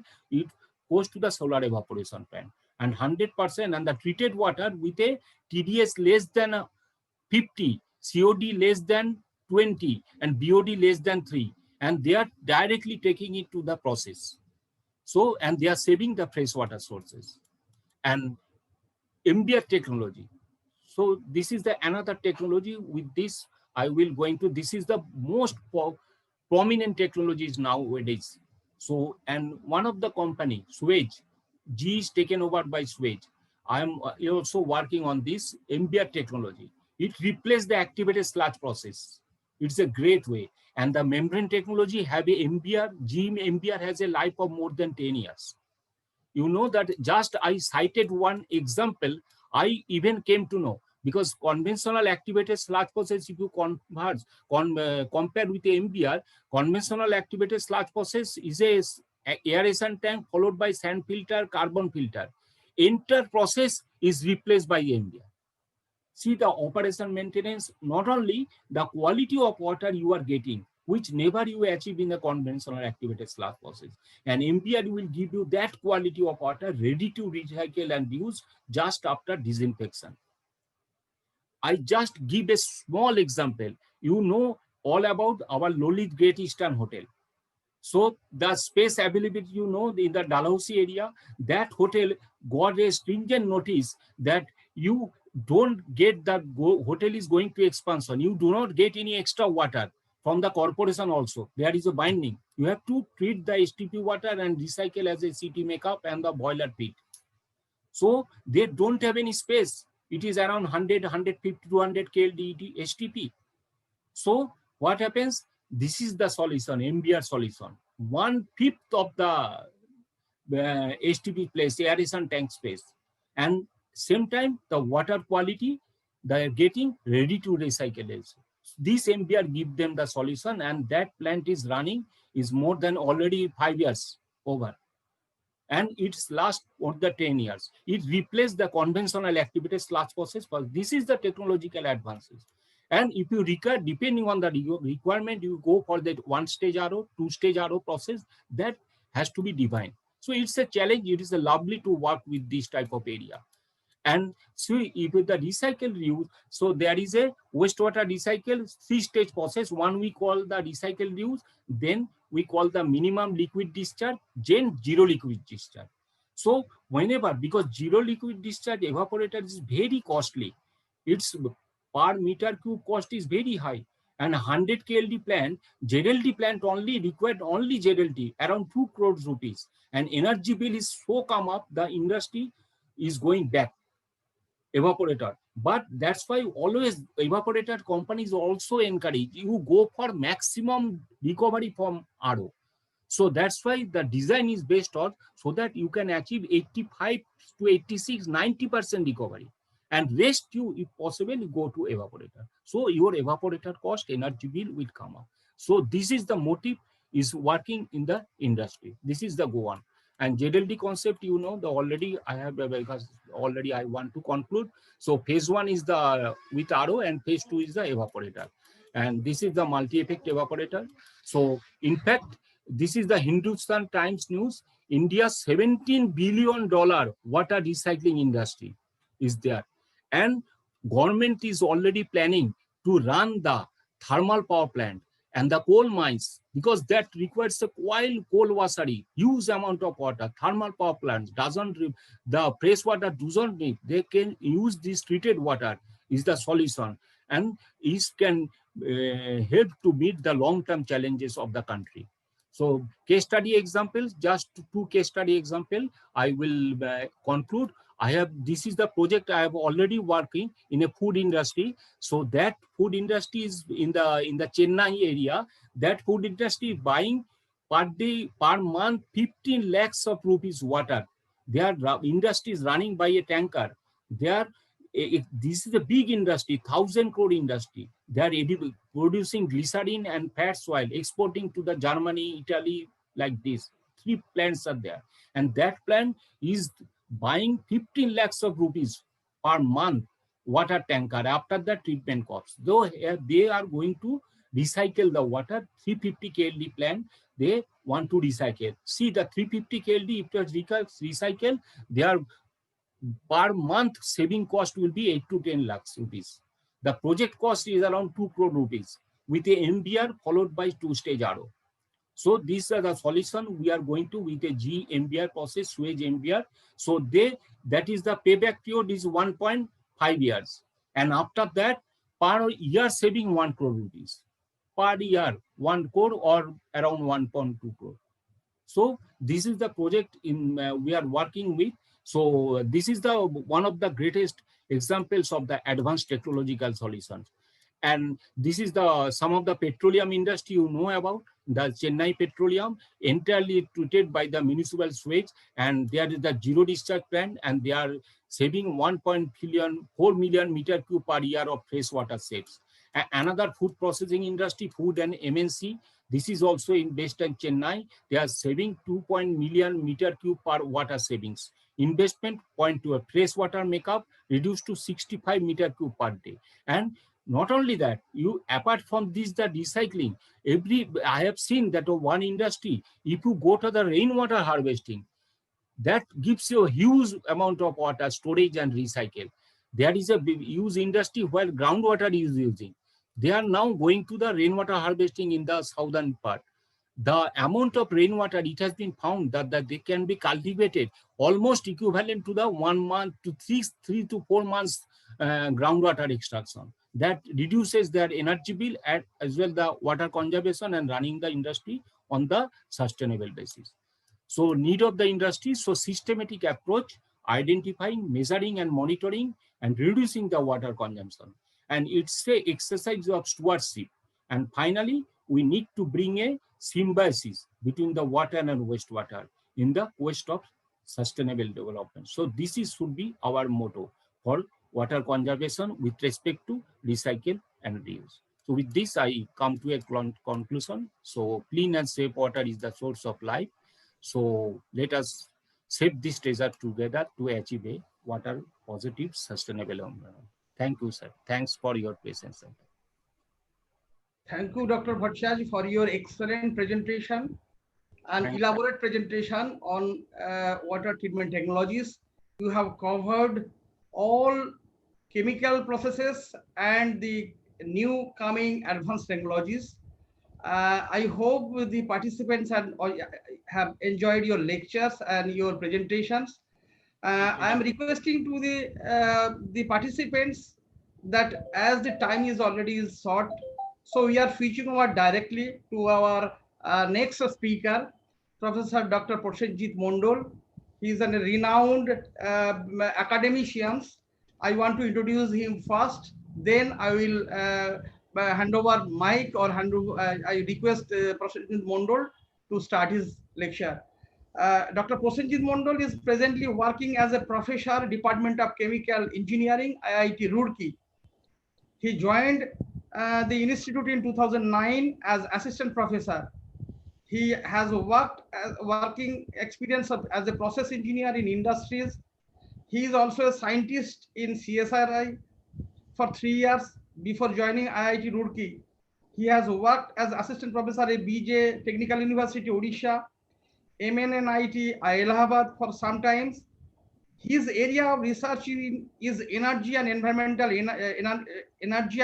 engineering through absorption, electrocoagulation, biological processes, including photoremediation, microbial fuel cell. He has handled a number of R&D projects sponsored by industries, Government of India, and international agency, and has applied for 3 patents also. He has published 2 books and more than 180 papers in the international journals and conferences proceedings. He is the recipient of NTSC Scholarship, MHID Fellowship, Government of India, and S.J. Jindal Trust Scholarship. He is a he has been appointed as an adjunct professor in Saxon University, Canada for 5 years, 2021 to 25. He is an editorial board member of the journal Recent Innovations in Chemical Engineering and reviewer for more than 30 international journals. He is a live member of IICHE, fellow of Institute of Engineers, and founder member of Biological Engineering Society India. And Professor Mondal will speak on the topic treatment of arsenic fluoride bearing water and some advances. Now I am requesting Professor Mondal to start your lecture and presentation also. Professor, please mute yourself. Unmute yourself. Thank you. Okay, so very good evening to everyone and respected Vice Chancellor Sahab, Paria sir, Professor Paira, Professor Dash, and Dr. Bhattacharya, my dear colleagues and student friends, and each and everyone joining this webinar. I feel honored to be here with you. Actually, this webinar is giving me an opportunity to be connected with my origin. I am passed out from Calcutta University, Rajabhaja Science College, and Professor Paria has taught me. My regards to him. And Professor Pada was also very senior professor at that time. I did not have much interaction with him, but I heard many good words about Professor Pada. Thank you, sir. In this webinar, the main theme is the water and wastewater, its contamination and different remediation techniques. And our previous speakers, they have highlighted different aspects, and I will add some more. Here, if we see that water is very, very important for life, and it is used in various applications, and it is of different types also in terms of its source, its quality, etc. Like say groundwater, river water, sea water. So these are the different sources and their qualities are different. Wastewater generated from different sectors, their qualities are different. And if we think about the wastewater, basically two major classification we can make, that is domestic sectors and industrial sectors. But in domestic sectors, this municipal wastewater, in our country, we have only one type of wastewater, but now the concept is changing. The grey water is also being considered as a separate stream with respect to wastewater, that is domestic wastewater. So grey water, that is basically wastewater generated in kitchen and bathroom. So this is having relatively less organic load and can be treated more easily with respect to the domestic wastewater and can be reused. And on the basis of application, the water may be of A, B, C, D, E type. So that may be some bathing or drinking or irrigation. So different applications it may be suitable. Here in this discussion, in this session, I will try to highlight some aspects related to groundwater. So groundwater, and I will show my slides. I will share my slides. If we see the groundwater quality in the country, then DST has made some report, and as per one DST report, around 300 sites are water challenged sites, and in these sites, the groundwater is polluted either, or there is no availability of groundwater for drinking purpose. And when the groundwater is available, then different types of contaminants are available, including arsenic, chloride, sulfide, heavy metals, and salinity, different salts, microbes, even uranium in some cases, and big part of the country facing the availability of water. So that is a great challenge. Now, my focus will be how to treat the arsenic and fluoride contaminated groundwater. And I am going to share my slides.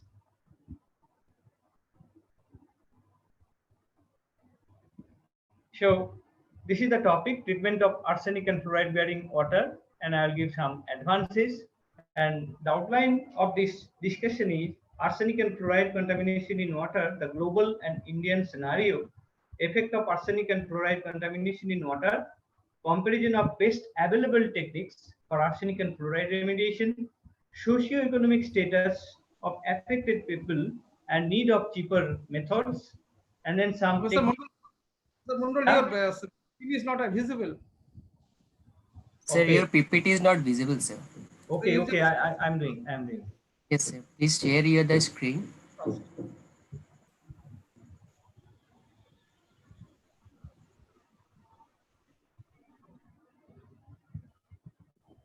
You just see the share screen. Go there.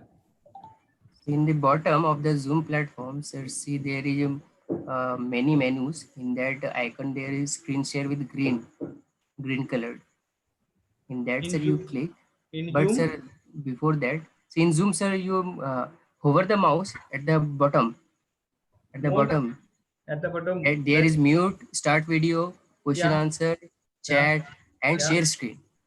Okay, okay. So In the share screen, Before if you click, it will show your application that you want to display. Then you this click on the is PPT. participants invite chart record on this computer and question answer.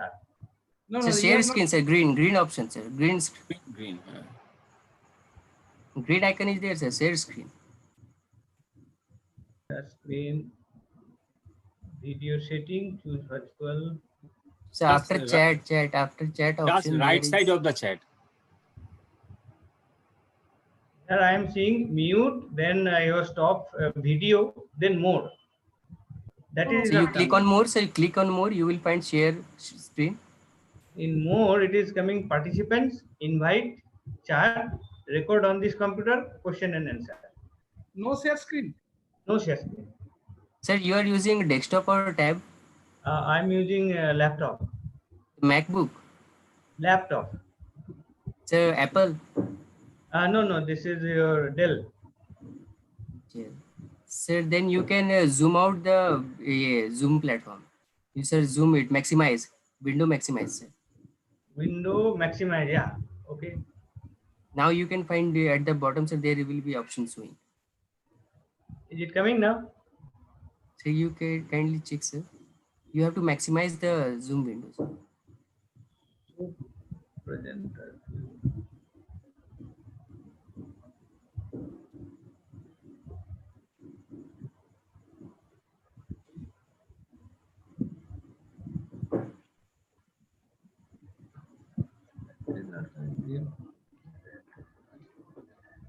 Is more and then On the other hand, you can share your presentation to me in my mail ID. Yes, sir. Yes, sir. You can forward it to Das, sir, Yes, yes. by mail, sir. By mail. okay, but I see what is the size. Can I join from through mobile also? No? Yes, sir. But the screen sharing will be better from the laptop only, sir. Okay. So I am You forwarding kindly it to forward it to Das, sir, sir. Okay, I am doing it. I am checking what is the size of it. And sorry, we would have checked once.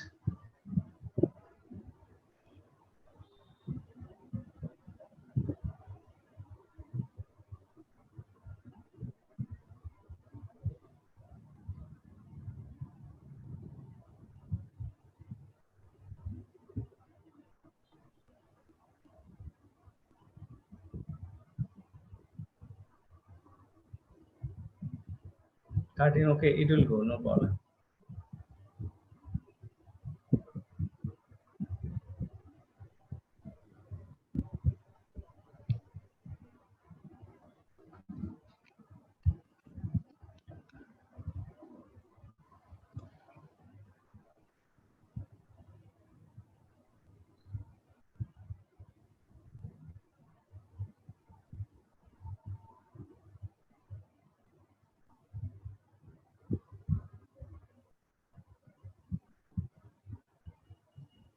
Have you shared or not? I'm attaching. You are attaching.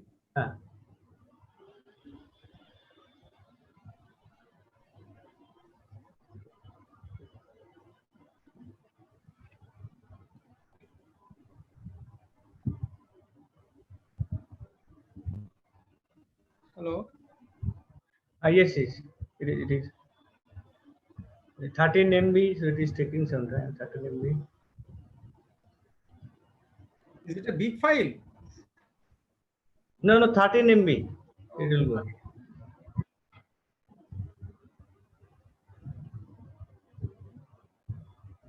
The uploading taking place. Yeah, I've sent it. Yeah, it is gone.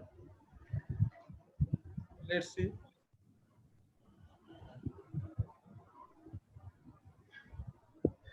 You also try from. Hello. Yeah. You also try at your end. I am trying from my side because it will take another time. Okay. You are try yourself because we are already a shortage of time. Okay. So you just try at yourself because I am not yet found this file.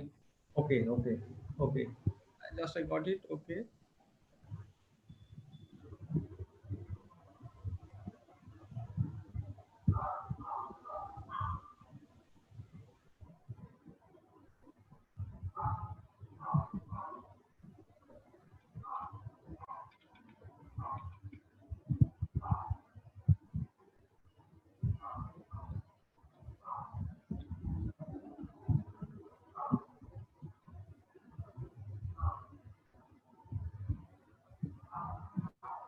Viraj sir, please unmute your mic.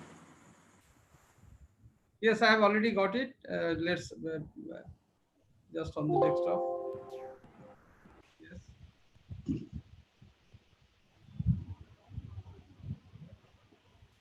So, Prosenji, Yeah. between chart and record, you do not have an icon. Oh, maybe Zoom. I do not have license. Yeah. That is, okay, I got it. So let's start. Okay. Sure. Just a minute. Yeah. Okay. So we have already shortage of time. So we have to finish it as soon as possible. Yeah. Mm.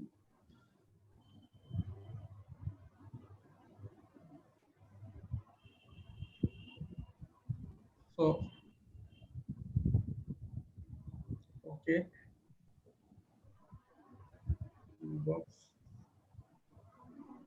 So this one, this one, this one, this one, this one, this one. You share.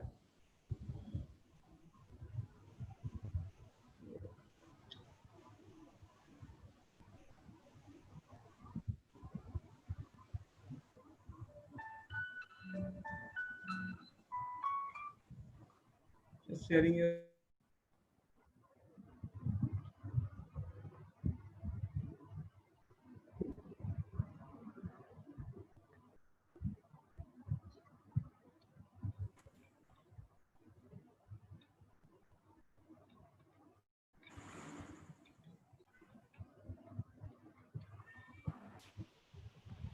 Ananta, Yeah. it is not coming on the screen. Sir, the PPT is not coming. Yes, sir. The PPT is not displaying, sir. Yes. Please open the PPT application, sir. Where?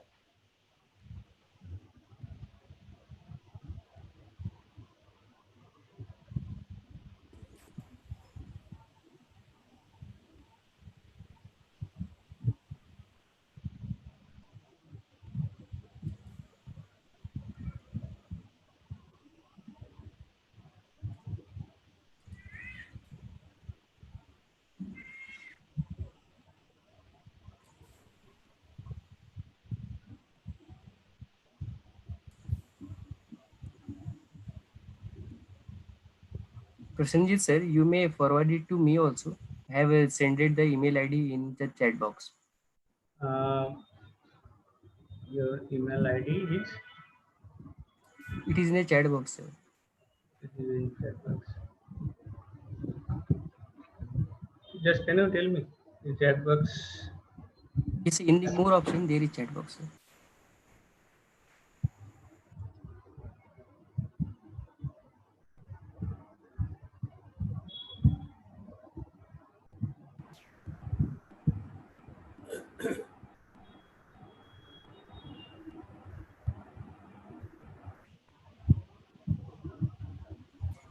Sir, Professor Das, PREM Huh? Professor Das, T. Ananta, Ananta, REM ASHOK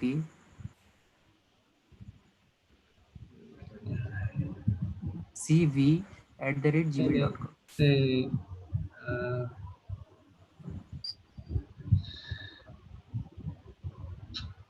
very sad.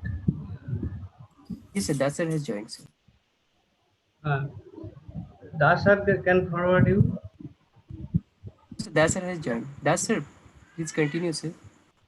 uh, uh, Actually, Prem, I am not getting this just one install. Ananta, should I make a suggestion? Forward, sir. Ananta, Yes, হ্যাঁ sir বলুন। একে প্রসেনজিৎকে বলো, ও আমাদের পাঠিয়ে দেবে পরে, এখন মুখে যা হয় মোটামুটি ওকে সেটা ওকে ওকে ওকে হ্যাঁ হ্যাঁ Prosenjit you just Okay. try yourself. Okay. I'm doing Just that. carry on. I'm trying to get it. Okay. You are So, too late. You are too late. Please. okay. So what I will do, I will send the PPT, and you can upload it somewhere, and for the accessibility to all the participants. Yes. Okay. So what we're talking about the groundwater contamination with arsenic and fluoride. So if we see that arsenic contamination is as per 2014 study by WHO, there is over 2,000 million people in more than 70 countries are probably affected by arsenic poisoning, and in India, 70.4 million people in 35 districts alone have been exposed to groundwater with arsenic. For fluoride, 25 countries over the globe and over 100 million people are affected. And in India, 11.5 million people in more than 19 states are probably affected by excessive fluoride in drinking water. And in some countries, in India also, in some places, both arsenic and fluoride are available in groundwater in excess amount above the permissible limit, like say Assam, Bihar, Chhattisgarh, Karnataka, Haryana, Jharkhand, Punjab, UP, West Bengal. Now, these contaminants creates different types of health impacts, like say cancers, fluorosis, etc. And for the removal of these pollutants, different techniques have been used both in research scale and in commercial application. And those different methods can be categorized into four, that is precipitation and coagulation, membrane-based processes, ion exchange method, and adsorption method. Out of these methods, adsorption and coagulation, these two methods are found to have good possibilities to produce treated water with less cost. Thus, if we see in India, most of the existing plants which are in operation or which were in operation sometime, all are based on this adsorption and coagulation based technologies. One unique characteristics in India is that the arsenic and fluoride which are available in the water, the economic condition of the common mass is very poor in this case. For example, I'm giving one example. In Chhattisgarh, we are working there in this area say we have surveyed, we have collected samples. Let's say they are the tribal peoples are living Rajnandgaon district of Chhattisgarh.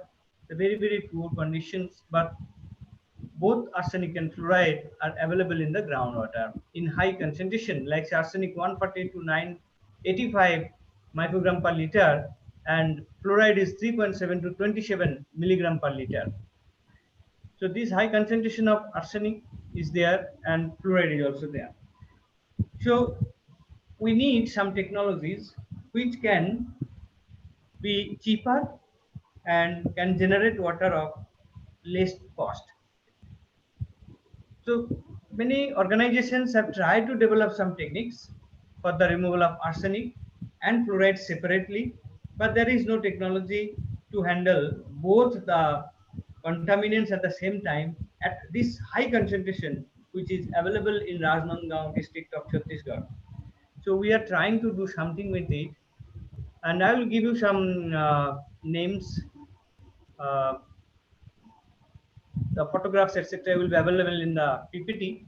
Different organizations like DPHC Bangladesh, BE College Howrah, then Paul Truckner Adjob Technology, PhD West Bengal, then RPM Marketing Private Limited, ANIR Engineering, and SOES Jadavpur University and CSIR Technology.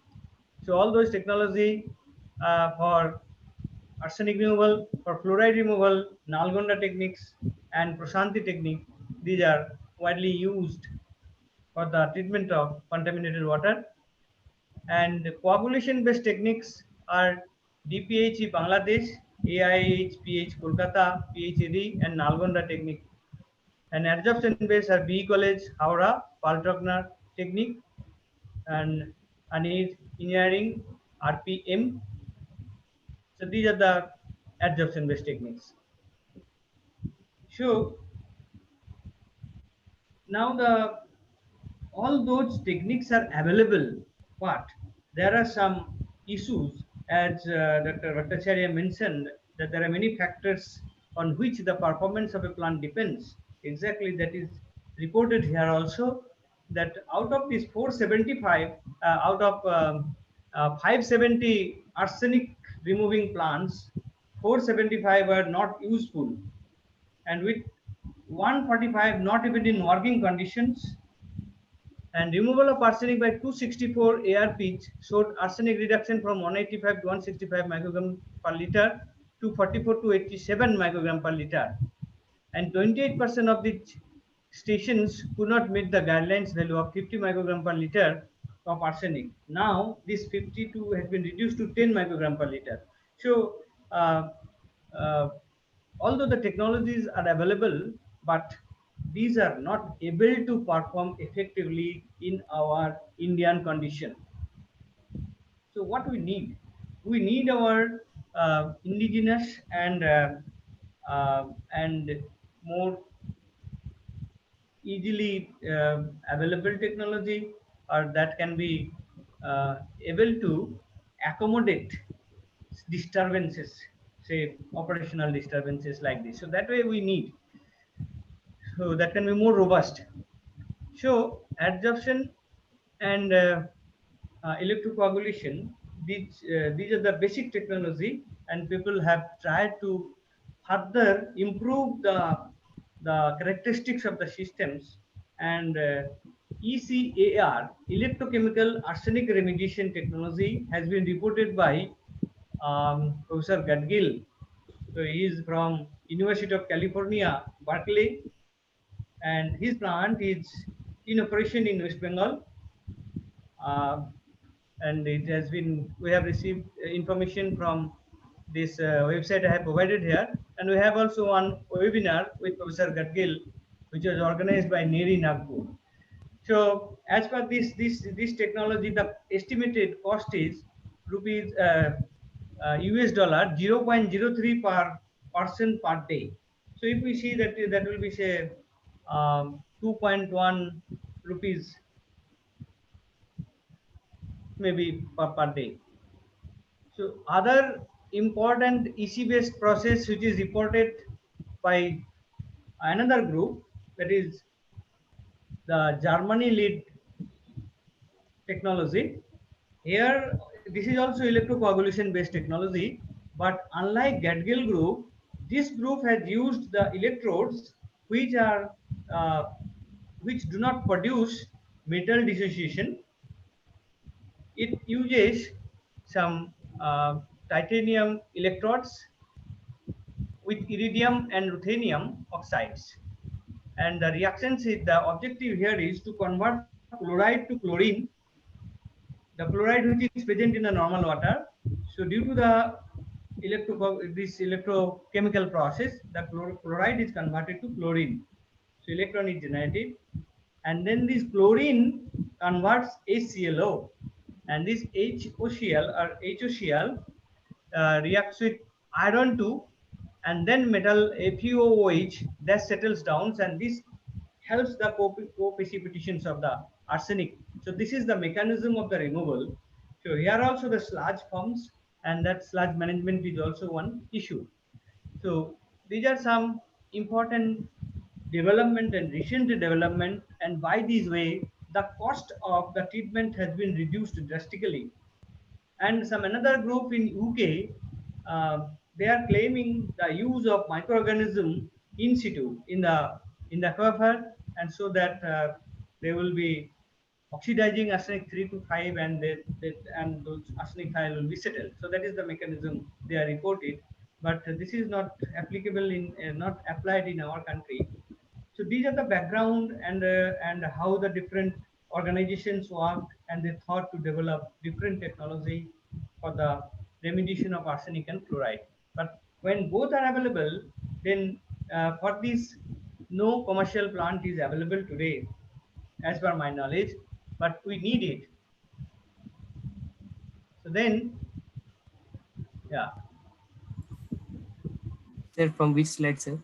yeah, you go ahead. We Yeah, so these are the some graphs I had shown you, the maps. These are the methods. This is the slides. Already we have discussed the exact scenario, the how the people are suffering, to show this one. This slide is made, and how the existing technologies is not working well. So that way, go ahead. Yeah, yeah. So these are the different techniques developed by different organizations in country, that has been with photographs has been given, and explanation is available in the slide. Please go ahead. Yeah, go ahead. This already we have discussed, and this is for arsenic, and then go ahead. Then this is for then the fluoride removal, and already we have discussed, and we have read the slide. Please go ahead.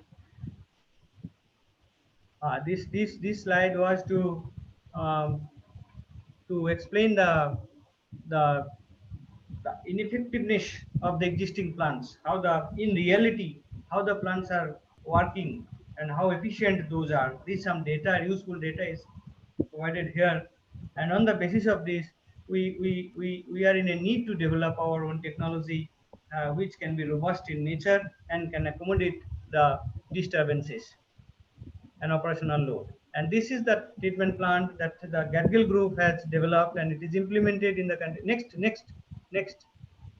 Next, yeah. So this is the Gadgil, Professor Gadgil has developed this one in USA, and this is the cost, say, as I mentioned, there's 0.03 US dollar per person per day. So it will be around, say, if it is 70 rupees, if we assume, so then also 2.1 rupees, so per person per day. So that means if 4 liters, it is 50 paisa per liter. So that is also still high. We need more cheaper. Next slide. Next slide. Yes. So this is reported by our German group, that is your Attercon, and they are using some non-dissociable electrodes, and those electrodes, and these are the reactions which happens: the chloride to chlorine, then chloride to hypochlorous acid oxidizes Fe2 to Fe3, and then sedimentation takes place, and that is a co-precipitation takes place with the arsenic, because arsenic 3 is oxidized by HClO to H2ASO4 minus, that is arsenic 5. So that this is the mechanism of this process. Please go ahead.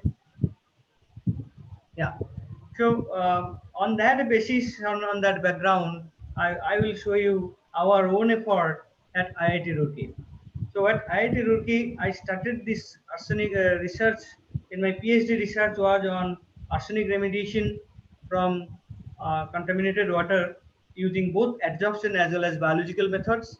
And our at that time, this much understanding was not there. And I am thankful to Professor Shekhar Bhattacharya, Calcutta University, who had given me one opportunity to work on arsenic testing when I was a BTech student, and that had given me inclination to take up this research in later stage. And when I joined as a PhD scholar, I tried to understand the mechanism and how to speciate arsenic 3 and 5. At that time, it was very relevant. We had done it, and we have taken low cost, means naturally available adsorbents or low cost adsorbents, or basically activated carbon made from different sources we used, and then we tried to modify the surface by the metal impregnation. So this slide shows how the negative surface of GAC can be converted to positive surface. So if we see that arsenic at pH 7 or 9, it remains as negative charge. And if the surface, adsorbent surface, is also negative, then there will be no chemical adsorption. Maybe some ion exchange mechanism. But at that time, there was no that type of understanding on this. So chemical adsorption was made. We targeted, and then we modified the surface by impregnation of metals. The surface was converted to positive, and then we improved the arsenic removal capacity. Please go ahead. Yeah, so this is the mechanism how it forms. Then we have highlighted that yes, there will be through the pores the arsenic enters and then it gets captured, or there also takes some ion exchange mechanism. Please go ahead. Yeah, so this arsenic 3 is converted to arsenic 5, that we proved by this FTIR spectra. This slide is showing that there are some availability of peaks specific to arsenic 5 is available here, but there was not there. It is arsenic 3. So that way we try to understand the mechanism. Please go ahead. Yeah, then this is different types of adsorbents we used and compare their performance. In this slide it is given. Next. Then this is at that time GAC, your activated carbon was used, but activated carbon made some removal capacity, but it was less. You see, we made it 2004 and 2007. Better adsorbent came from alumina, impregnated activated alumina. So our this was not useful at that time. That better adsorbent came. So we thought, we changed our thought process. We tried to develop some new materials which may have more capacity. Please go to the next. So we please go to the next slide. Yeah. So on the basis of literature survey, we selected two cheaper materials. One is laterite base, another is your material aluminum oxyhydroxides or hydroxides generated through electrochemical routes. So these two we targeted, and we had done a lot of investigation on it. Please go ahead. Please go ahead. So these are the mechanism for the preparation of acid-base treated laterite soil. Please go ahead. These are the materials we develop. Next. Next, this is aluminum hydroxide material synthesis through electrochemical routes. Please go ahead. And then we have made synthetic as well as real water. We collected real water sample from Rajnandgaon district. Next. Yeah, so this is a sample collection. Next slide. This is the sample parameter. So this is, you see here, we have arsenic 512 microgram per liter, fluoride 6.3. So this is the normal median value we had taken, average value we have taken. So please go ahead. Then we use it in a batch scale reactor. Go ahead. Please go ahead. Then in column reactor, very small column reactor. Please go ahead. Then this is our uptake study in column reactor. Then column reactor 2, it was found promising. Then we go for your arsenic and fluoride both. in synthetic water in this slide. Next slide. Next slide. It is shows arsenic and fluoride both available in the water. And next slide. Next. Yeah. Then we go for slightly bigger system, whether it will be applicable or not. Then it is found that yes, it is working. So that way, please go ahead. This is the system. From the top we use the water and it was going through, and then it is treated water we got. So these are the design aspect of the system. Please next slide. And this is the diagram of the whole system. Next slide. Yeah, so this is our water treatment unit performance of this unit, how it performs. And from also we got promising result, and we have studied the flow rate and what will be the residence time that we optimized. And it was very clear to us that 1 kg of adsorbent can give us say 1000 liter of water, treated water. So that way, uh, further upgradation was taken place. We have finally successful to develop a implementable model as shown in the slide. And this, for only arsenic, this system can give treat from 1 kg, it can give us more than 2000 liter treated water having arsenic less than 10 microgram per liter. And for arsenic and fluoride, for both, 1 kg can give us more than 600 liter treated water for arsenic and fluoride with higher concentration.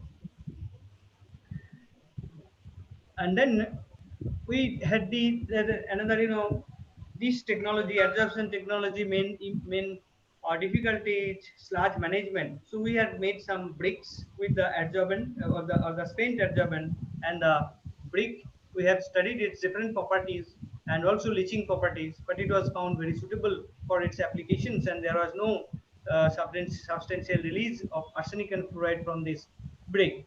And we have also done LCA study, so that system thinking, what Professor Bhattacharya was discussing about. So that system thinking or LCA study is also an approach to which we can select a particular adsorbent or particular treatment method to get the overall impact or lifelong impact, or throughout the impact throughout its life cycle. Please go ahead.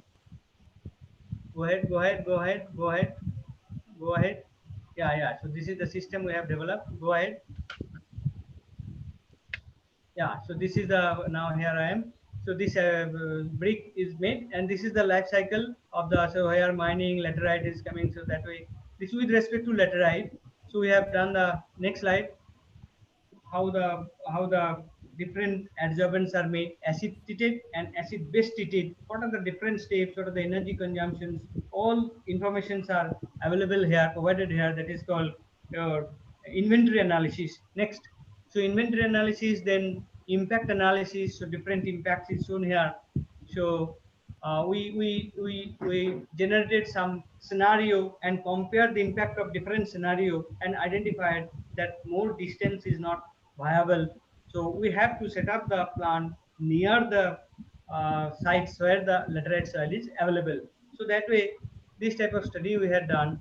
And we are also doing some study with electrocoagulation, because coagulation process we need to add chemicals, but in electrocoagulations the coagulants are made or formed in situ during the reactions. So in this, this is the first study we have reported that we can use this uh, electrocoagulation process in a continuous mode for the removal of arsenic and fluoride. This is a very small dimension we had made, and after successful operation of this, next, okay, please go ahead. Yeah, please go ahead. Next slide. Yeah, this electrocoagulation base we have made, and then after the successful operation of this, we have upgraded it. Please next slide. Next slide. Yeah, so this is the mechanism. So not that important at this moment, time is less. So I'm coming to next slide. Please go to next slide. Yeah, so this is the slide where we have made up to this one. So the bigger one we have made, and we are going to implement it. uh, Now the lab scale study will be going on, and then we'll try to implement it in a real field. So Next slide, your thank you slide. So this is the work we have carried at IIT Roorkee and also working on this area. Thank you very much for your patience and sorry for inconvenience. Thank you very much, Professor Mondol, for your excellent presentation. But before that, I apologize to our participants for unnecessary delay or inconvenience caused in displaying the presentation in right time. So, as we are already running late, I'm requesting our Professor B.B. Poira to have a valedictory session with a short period of time. Sir, please. So I hope the Honorable Vice Chancellor is still present or has he left? The Honorable Vice Chancellor. No, probably he's not here, sir. Okay, okay.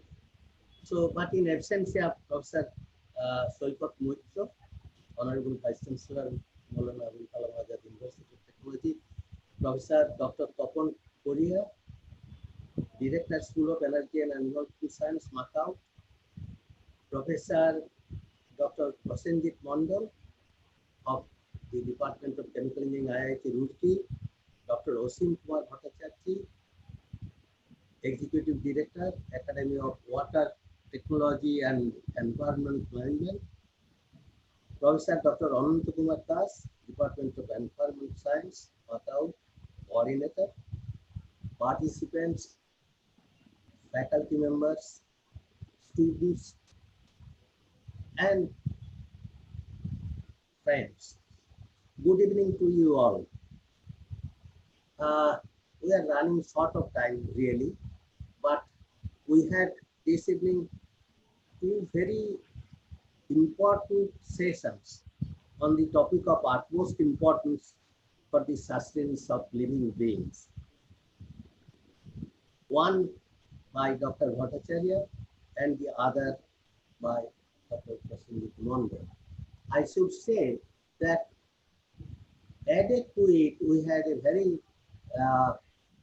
nice review lecture from the director of the School of Energy and Environmental Science, Dr. Tapan Kumar Korea, and from our Honorable Vice Chancellor, Professor Dr. Soipat Moitra. Professor Korea gave really a complete scenario of the use of water, quality of water required for different situations, and what not. Almost the chemistry, physics of water, the utilization, and futuristic use to almost all, lights on all those things. The Honorable Vice Chancellor raised or brought into our notice many problems, including the problem of salinity in the coastal areas of West Bengal, pollution of the river Ganga, the Ganga Action Plan, and its own experience of absorption techniques or man-made technology in solution of this problem. And he also talked about the importance of water. He also extended or extrapolated the problem that this problem may lead to war.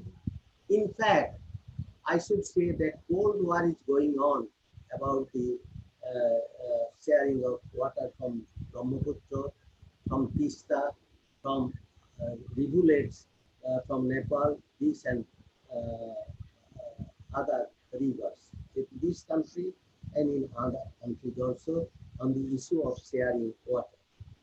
It is also very important to recognize that the Vice Chancellor has given a call for a knowledge, formation of a knowledge community or digital community for sharing or all such information. Next, we heard about Dr. Osim Kumar Bhattacharya, who uh, opined that there will be a severe scarcity of water by 2025, and he brought to our notice that wastewater would be the greatest resource of water to meet the demand and to protect our freshwater reserves. More so in the context of safe water and sanitation programs of the government in the villages. So there will be lots of wastewater generation and how to utilize this reserve.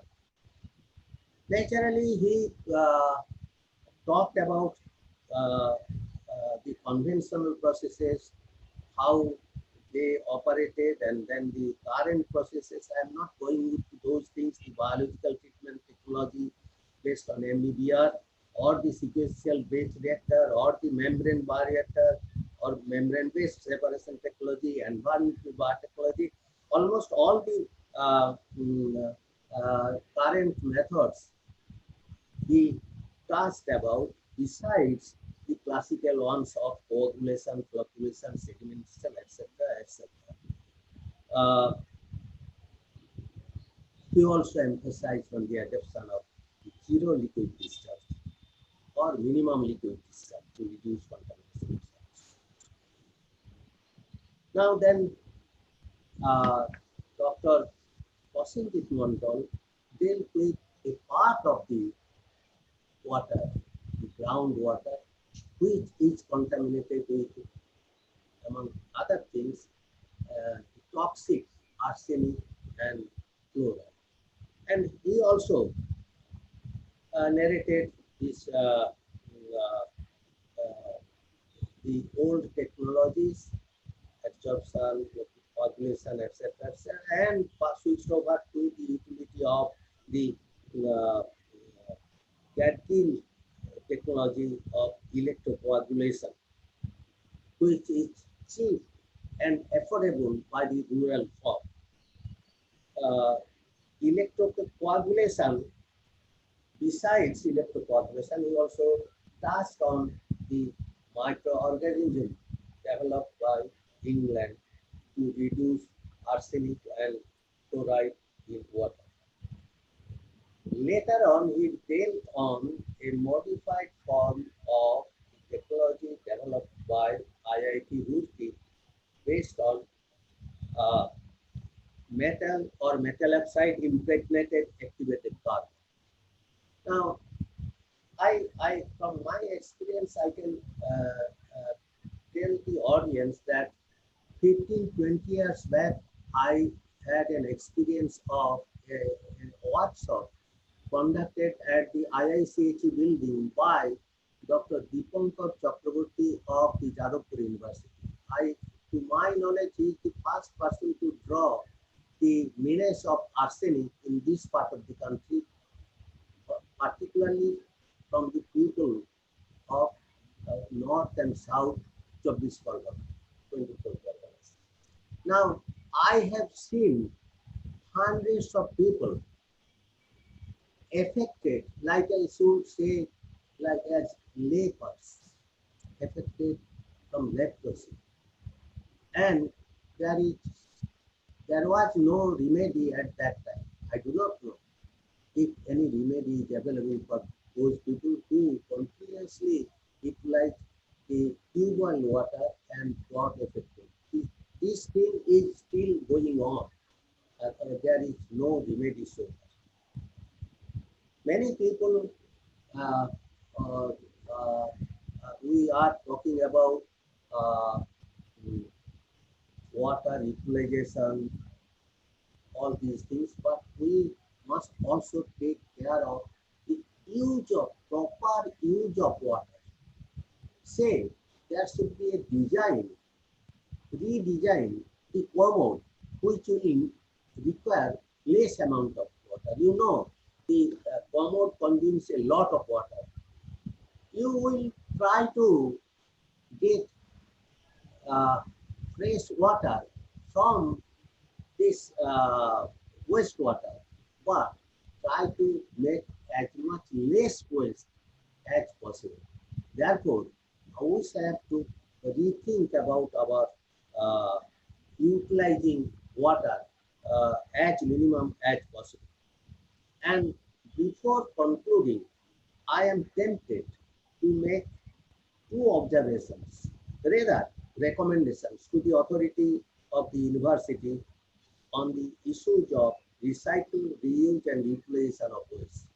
One is on organizing one workshop for detailed discussion on solid waste treatment and management, encompassing all types of industrial waste, hospital waste, electronic waste, and that may be of, say, 10 topics covering, say, 4 5 days, taking 2 in a day.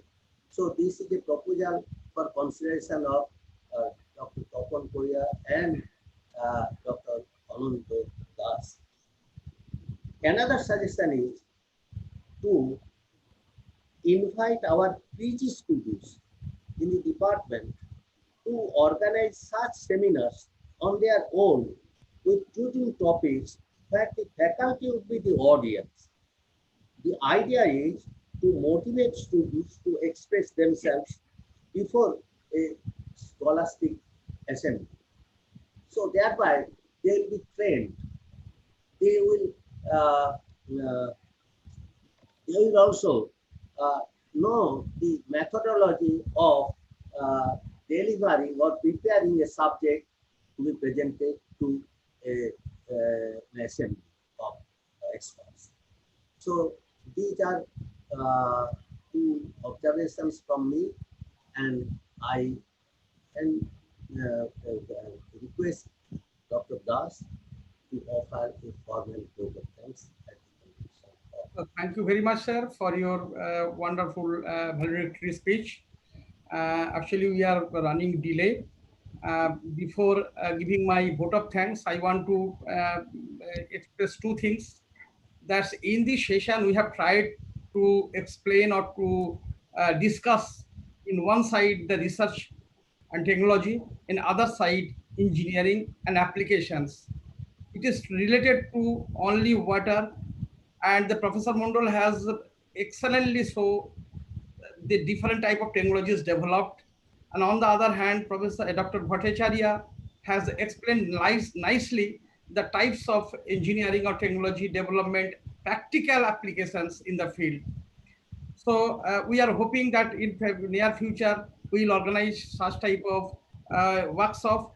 But if the system becomes normal, we will definitely go on hand-on experience, not on just on webinar, online, digital mode, because I feel that practical applications often technology only will be fruitful when it will be in the field only. Otherwise, it will not be completed. So let us hope for the best when our this situation has overcome, and we will in touch with the, all these panelists for future requirement or for our need. One thing I want to tell, the time is so short that we are not being able to address the question answer session. I am requesting Prem Kumar to display the email IDs of Professor Mondal, Dr. Bhattacharya, and my also. If the participants can ask any question, they can directly mail to us, and so that we can give the answer to their questions.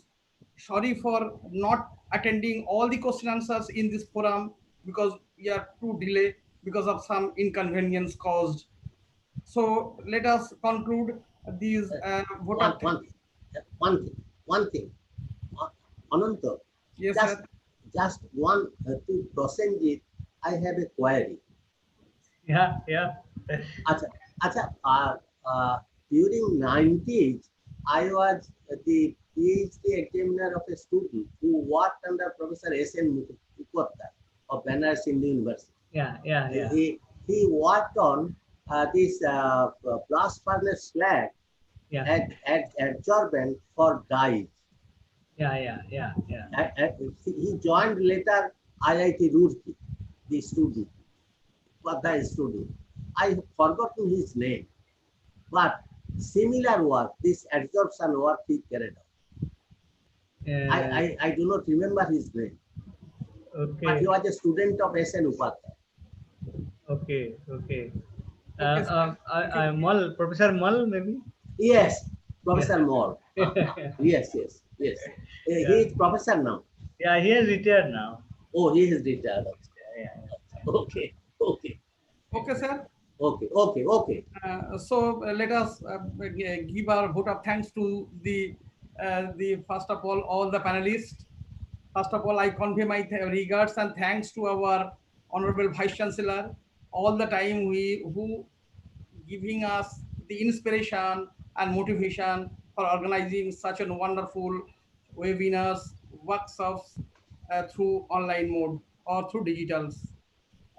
I convey my sincere thanks to our Professor B.B. Poira, our directors, our respected other directors of the other institute, other schools, our heads, our faculty members, other participants for these universities and other universities of the states and in India.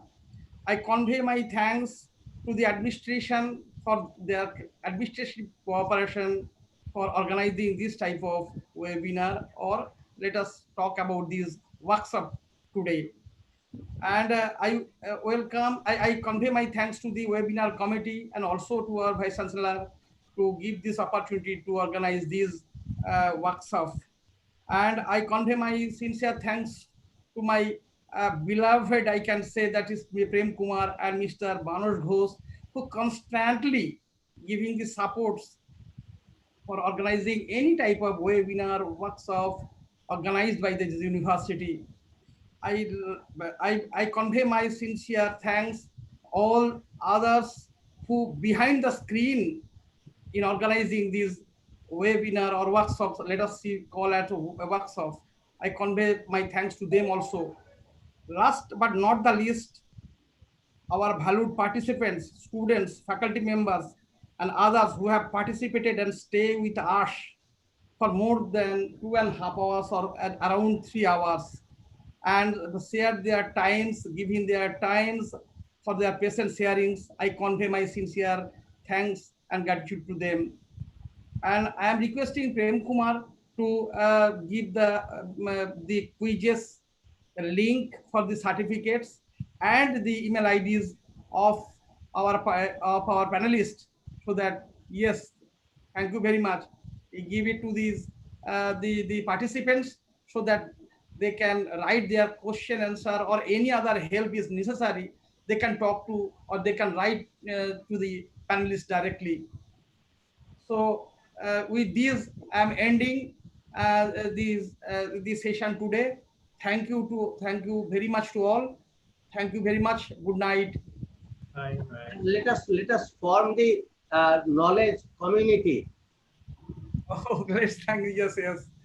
Let us decide to form a knowledge community as per the suggestion of the Honorable Vice Chancellor. Yes. That is necessary and that will be done for future. And you see, I am a proud person because here you see 3 of the dignitaries are my students. The Honorable Vice Chancellor, Dr. Tapan Kumar Poya, Dr. Anant Kumar Das. 3 are my direct students. Thank you very much, sir. Thank you. So let us form the knowledge community. Okay, thank you, sir. Prem, it will be. You bring the proposal to the Vice Chancellor for his approval. Thank you, sir. I propose that you bring the proposal to the Vice Chancellor for approval.